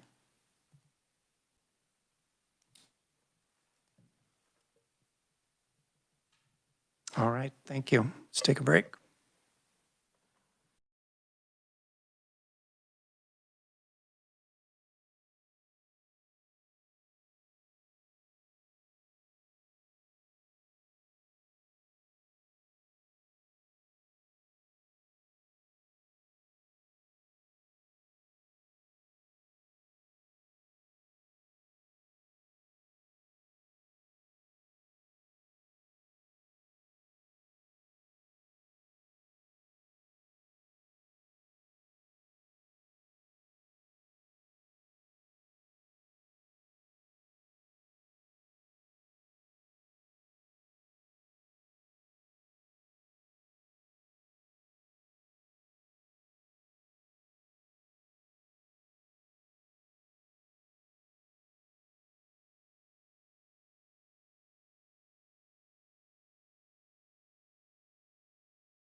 All right, we are back from recess, and we're going to continue with the report of the executive officer. Okay. So House Bill 2087 passed last year, and I'm sorry, I did not post the updated version on the board's website. But the reason I bring this up is that the one that passed, and if I'd posted the right one, they want regs reviewed every 5 years. And you have to, hang on.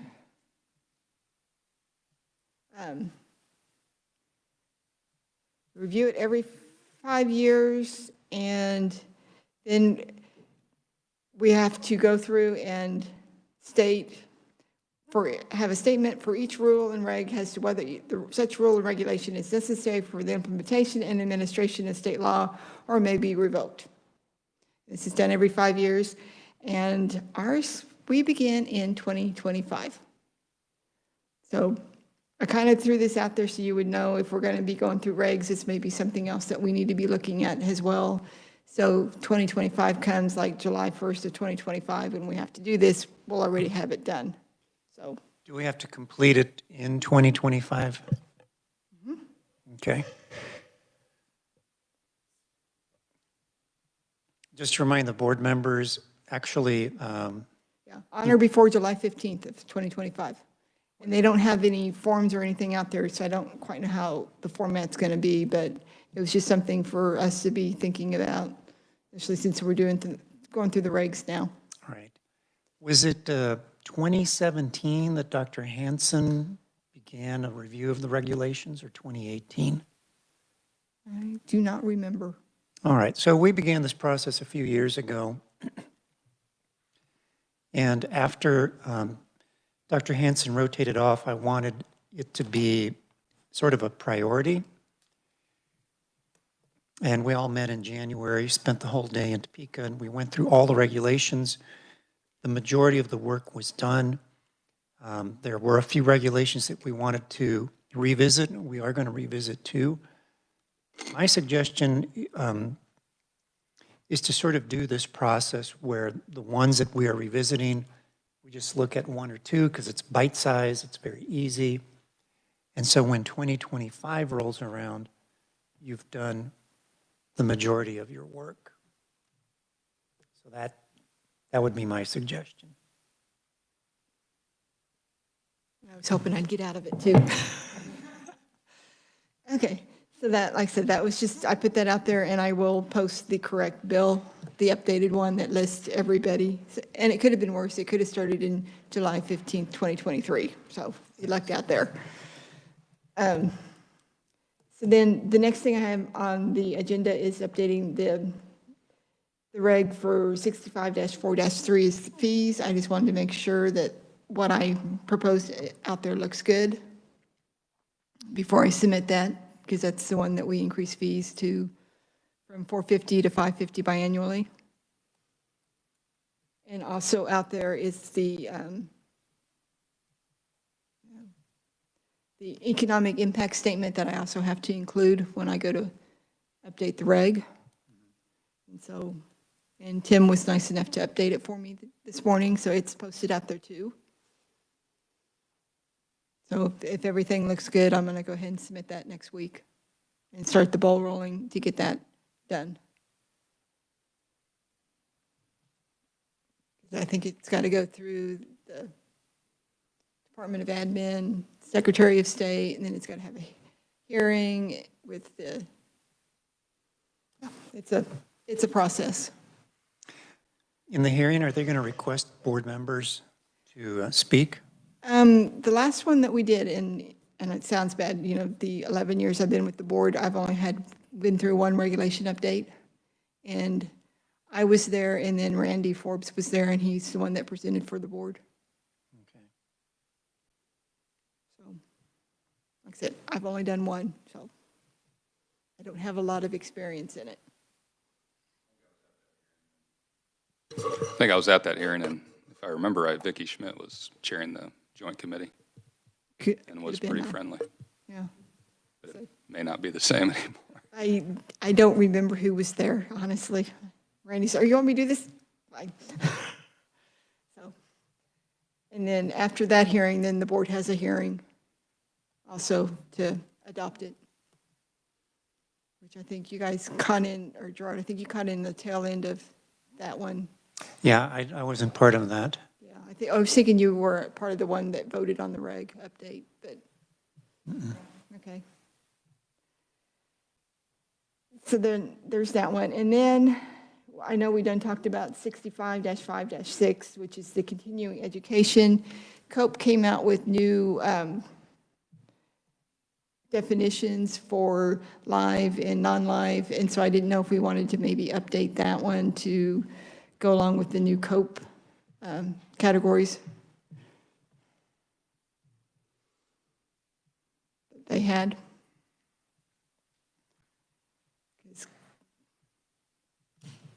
COPE has new formats starting in January of, pull it up here. Live will now be called, find it.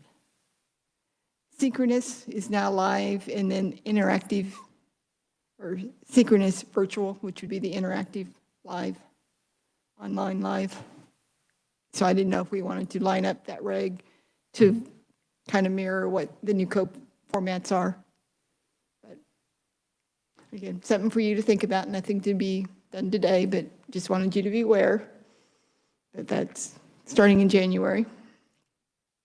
Do we need to make a decision before January? I don't think so. COPE's just updating the only thing that I need to do is make sure that our database is updated, so then when it comes over as synchronous, that it'll be classified as live. Because that's on the back end. When the OE tracker downloads into the board's database, I have to have the programming that it'll know that when it sees synchronous, it's going to classify it as live. Which that'll be done by March 1st. So, but like I said, it was just something that I thought you needed to be aware that COPE has changed their naming of their formats. And then, I keep going, CELMO is ARBO's, I'm on the CELMO committee at ARBO, and CELMO is the Council on Endorsed Licensure Mobility for Optometrists. And it's supposed to make life easier for optometrists to move from state to state. And it's kind of been dormant for a while, and ARBO's trying to bring it back. But one of the things that's been brought up in committee is that ARBO be a repository for like transcripts for colleges, MBO scores, and it's whether or not the board would accept transcripts and MBO scores coming directly from ARBO instead of the schools has original or official. So that was one thing that in the board meeting just kind of coincided with those meetings, so I thought I would just bring that up. And in the 11 years I've been with the board, I have seen one CELMO certificate. CELMO also, they require them to get so many hours of CE in different categories. I think it's like 50 hours of CE in different categories. And according to ARBO's website, Kansas is one of these that recognize the CELMO certificate. So CELMO is just a repository of information. It can be, you know, like I said, they require, I think it's 50, you know, you have to be engaged in active practice for 3 of the last 4 years, hold the highest level of prescriptive authority, be in good standing, you know. And you have to have like, I'm pretty sure it's like 50 hours of CE. They looked at all the states, and one of the states has 50 hours of CE per year. And that's what they were looking at, was to get the highest for the states. So they could, and it would, like I said, I don't know how it would, what's the word? Make the approval process easier, because you guys still review it. But it's supposed to make it faster, easier. And so if somebody, if this is what it's going to be, a repository, so if somebody comes in from another state with a 15-day or 45-day limit, they can send me their application and say, ARBO's got everything else, and I downloaded everything from ARBO, and then their application would be complete within like a day, maybe 2. So But it's on if the board will accept Arbo's transcripts and stuff has official. So previous board has already approved accepting it? Well, Or one that, how is it that Kansas wound up on that list? I don't know, because the one that I did get, I had no clue what it was. I still made the person get me the transcripts. I still made him, even though he had the SELMO certificate, I still made him, because what Arbo requires is not so much the official transcript from the school, but a letter from the school saying this person has graduated. So you don't actually get the transcript. That's what it was. And so now they're kicking around the idea of getting the transcript. So then would they forward the transcript to us or just say, yes, we have the transcript? They would forward the transcript to us. Okay. They would forward, They're and that's. basically a middleman. It'd be, so instead of the applicant, if he's going to multiple states, instead of him having to send transcripts to every state, he could just send them all to Arbo, and then Arbo has them for whenever he moved around. And they sound like CAQH. Yeah. Pharmacy does something similar, but, so, like I said, it's been dormant, they're just trying to bring it back. And like I said, and how Kansas got on the list, I don't know, but I've seen one. And that concludes, No? My- Yes, I'm sorry, you're correct. yeah. All right, thank you. Do we have any members of the public who wish to make a comment? Are you aware of any? Recognize KOA representative. So one thing just to be aware of, that it affects licensure a little bit. We've been working with the Department of Motor Vehicles on the new driver's license form. As you recall, I previously reported that there was some legislation this year providing some liability protection for optometrists and ophthalmologists who filled out the form. We're working with the department to kind of modernize the form a little bit and make it very clear that the optometrist or ophthalmologist is providing the information to the state, and the state is the one that actually issues the license. So we're trying to work with them on that. But in the meantime, it has also brought into question a little bit some of the folks that are filling out information online for online driver's license renewal. So the board may see where they have a few folks call and ask to be taken off the list of people that are getting those emails. So I just wanted you to be aware of that. Like I said, we're working with the department to make sure that it's clear kind of what the protections are in place for the doctors to make sure that they can provide that information to the state, and the state can use that to determine their licensure of those individuals. So that's probably the main thing that we're aware of. The other thing that we're kind of monitoring, and you all discussed it earlier, but telemedicine. There's been some interesting, folks that are doing telemedicine in a really positive, good way around the country for healthcare.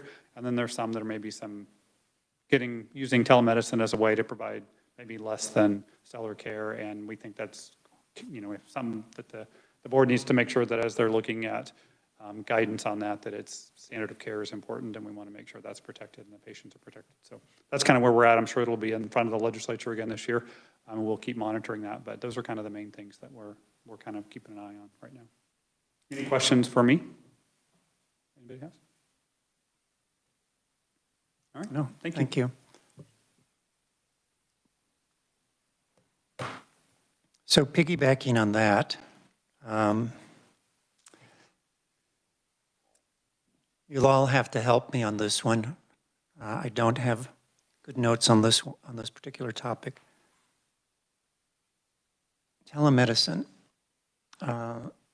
I sent a rough draft to you, Mr. Resner, and to who else? Dr. Bircher. Thank you. Yeah, I think it was Strike two on me. I think it was Dr. Sparks, and then it was inherited. Yes, I think that's what it was. Would you, oh gosh, I don't remember. Were you planning on presenting in January on that?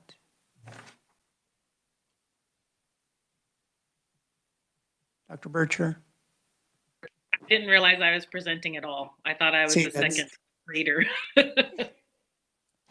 Have you done your part? Have you submitted your comments to Mr. Resner? I I have read it and I gave it a thumbs up. Oh, okay. You have to help me here, okay? It's just, I can only juggle 3 balls, and this is about a dozen. And then it's landed with you, is that correct? Yeah, I think it's worth having a discussion at some point in time over, I mean, the big issue is complying with the minimum standards of care, right? At least per your regulation. And I think in the past, we've sort of evaluated, you know, each construct or whatever you want to call it on a case-by-case basis. And, you know, if it's possible, I suppose, for a, you know, a remote system to comply with those standards, I think that's something that I think the whole board needs to look at. So. Let's do this. If you have no additions,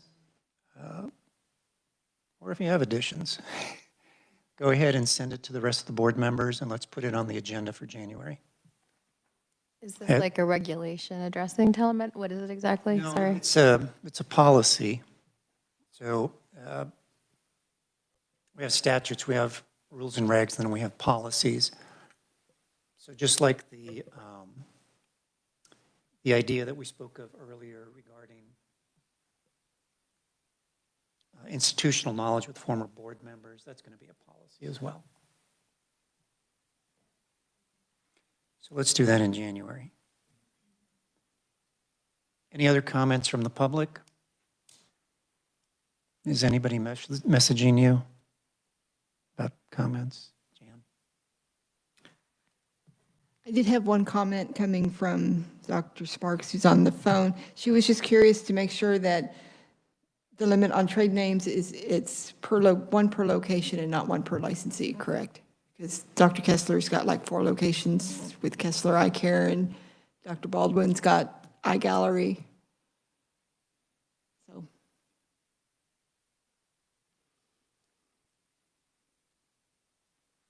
Because I don't think we've ever put a limit on how many trade I names believe they that can the have. limit of 3 was removed years ago. Yeah. Yeah, I'm thinking through practice locations. Yeah, that's been removed. quickly, but Yeah, I don't think we have a- otherwise, Green Vision And eye the eye doctors. doctors would be Okay. in violation. Okay. So that's the only one I had. Thank you. Moving on, executive session if needed. Have we already had that? We had that, yeah. I All put right. it towards the end. Regulation update, KAR 65-5-4.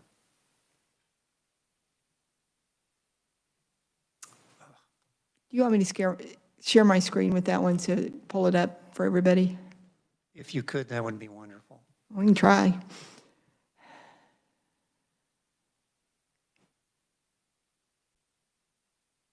I found it.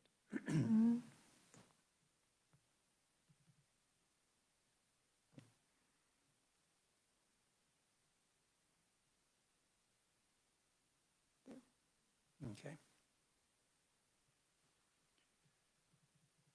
There we go. So to remind everyone, the wording that we are suggesting be deleted is in red. The wording to be added is in blue. The idea being that as scope of practice changes, having a specific date in a specific school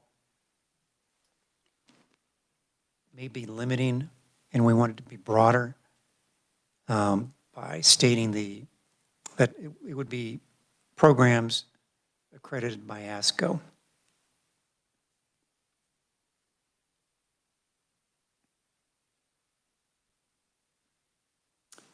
Do we have any other discussion on 6554? So is that, just for my edification, is that the standard? I mean, for the, you know, for law schools, it's the American Bar Association accreditation. Is that the standard for schools of optometry? That's an excellent question. I don't have the answer to that.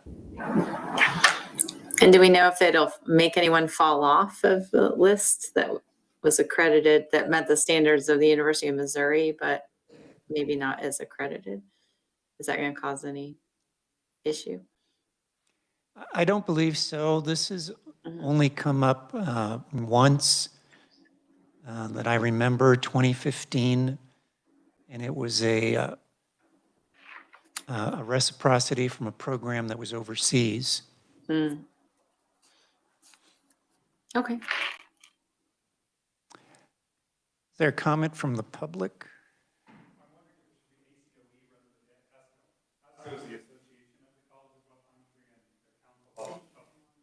So ASCO is the association of all the colleges, and ACOE is the accrediting body. I'm probably thinking that's what you're wanting rather than ACOE, or ASCO. I'm going to, Just might want to double check that, because I think that ASCO is, or ACOE is the one that accredits the degrees and also residencies and everything else. I believe you're going to be correct.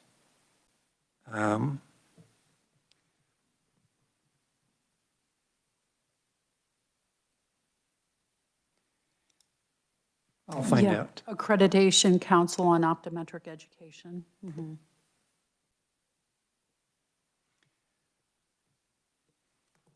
Do we want to go ahead and make that change?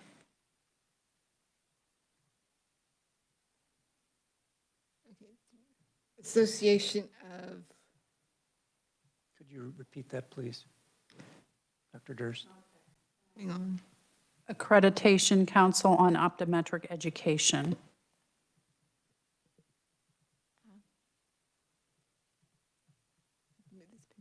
Okay, accredited by, run it by me again. Accreditation Council on Optometric Education.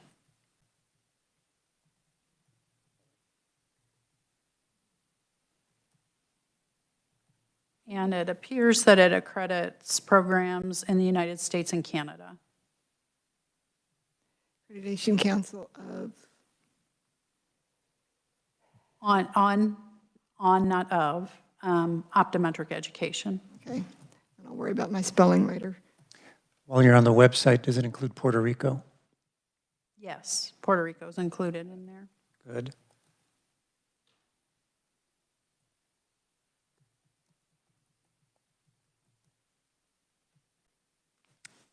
Any other ARBO members like Australia, New Zealand?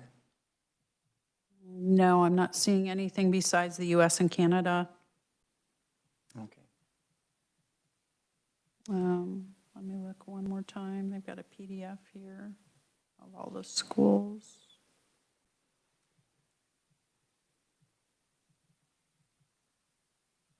Yeah, it looks like it's US and Canada. There's 2 schools in Canada and the rest are in the US, Okay. as well as Puerto Rico. And I've got the name correct, right? Accreditation Council on Optometric Education.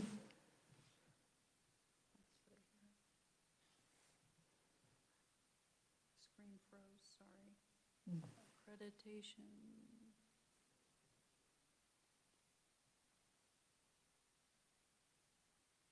Yeah, that looks correct. Yes. So is this something you want me to go ahead and start the ball rolling on getting this updated too? Let's put that in our back pocket as part Okay. of the review for rules and regs. Okay. We'll just keep chipping away at them, one or a couple per meeting. This seemed like a really easy one, so it was chosen for today. Had kind of a glaring error, so I'm glad that was resolved. One other suggestion on the language, probably no longer need the to be determined by the board as accredited by the organization. Correct. Just a school or college accredited by the ACOE is likely all that you need. So there's another strikeout, Ms. Murray. If the the intent's to just a straight Okay. objective standard, right? Either Correct. you are, okay. Yeah, and I believe that's how this all started, is that we wanted to get out of the accreditation business. So what am I striking out? Everything after college. So the words would be, that has been determined by the board.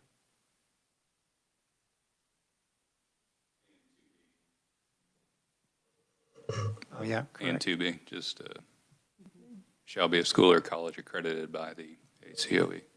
Okay.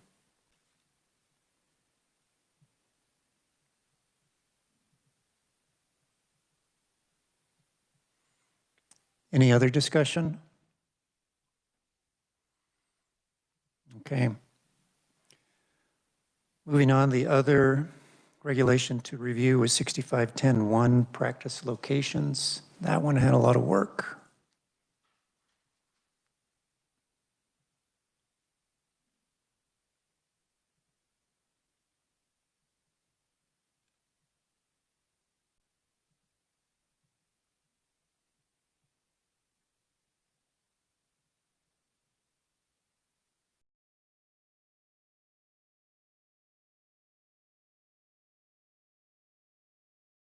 Jan, can you scroll down? I'm trying to figure. Let me out see how to do that. long that is. Mm.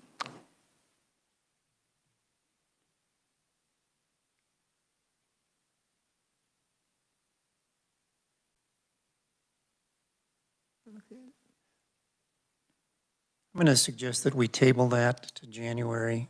That will be the only one that we'll review in January, out of fairness. Since we have had kind of a long day. Next item is going to be our next meeting date. You need to set up a Teams meeting also? Pardon? You need to set up a Teams meeting also to go over Yes, we this? do. Didn't want you to forget. Dr. Durst, will you work with me on the source control measures update? Sure. Okay.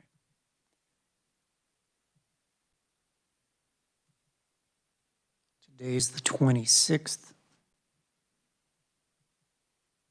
Do you believe we can be ready to present on the 9th?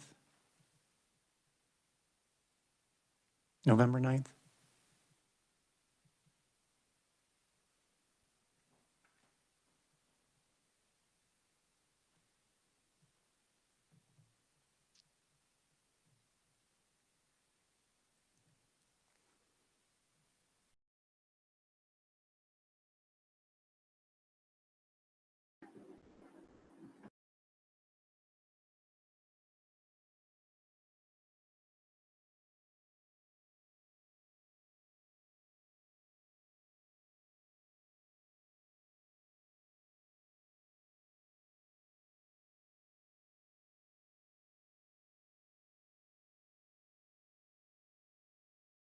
Seven PM on the 9th? Does that work? Okay. Any schedule conflicts? 7 PM, November 9th? Let's plan on a Teams meeting.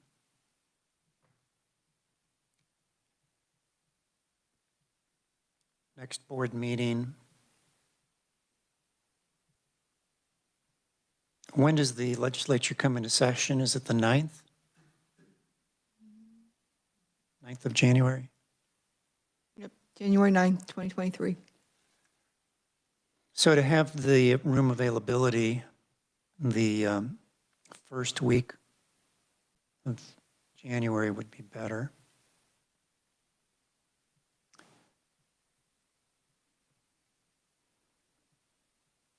Is January 2nd too early? Does that interfere with anyone's travel plans? January 2nd, if I'm looking right, would probably be a state holiday. Yeah, All it's a right. holiday, yeah. So that's off the board.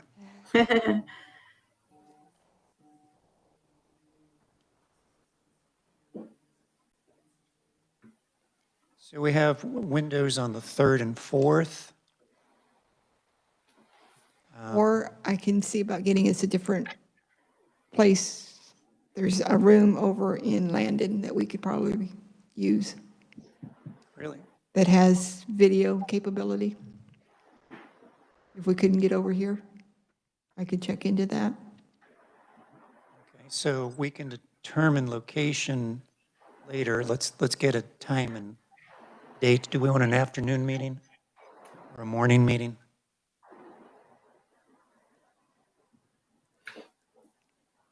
You all are the commuters. That's So- true.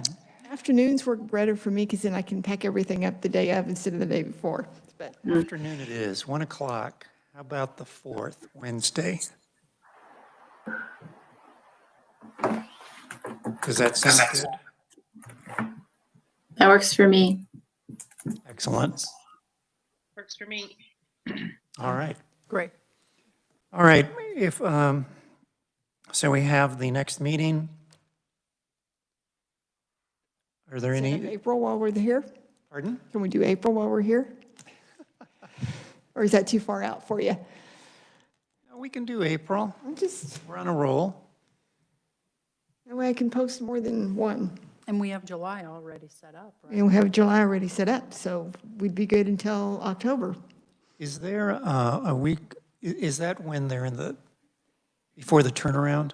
Yeah, they do spring break.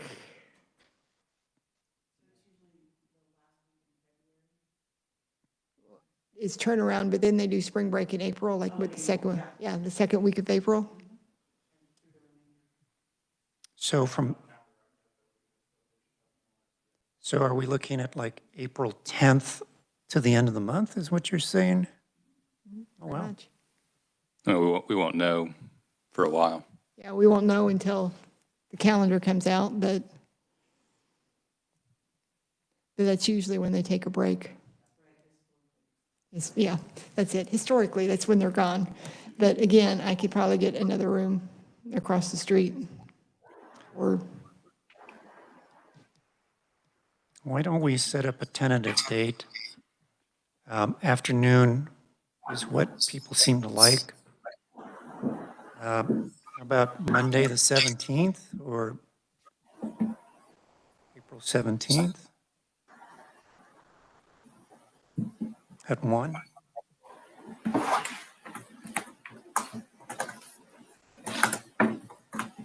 All right. And we have a July, so we are set. Is there any other business to discuss? If not, we can have a motion to adjourn.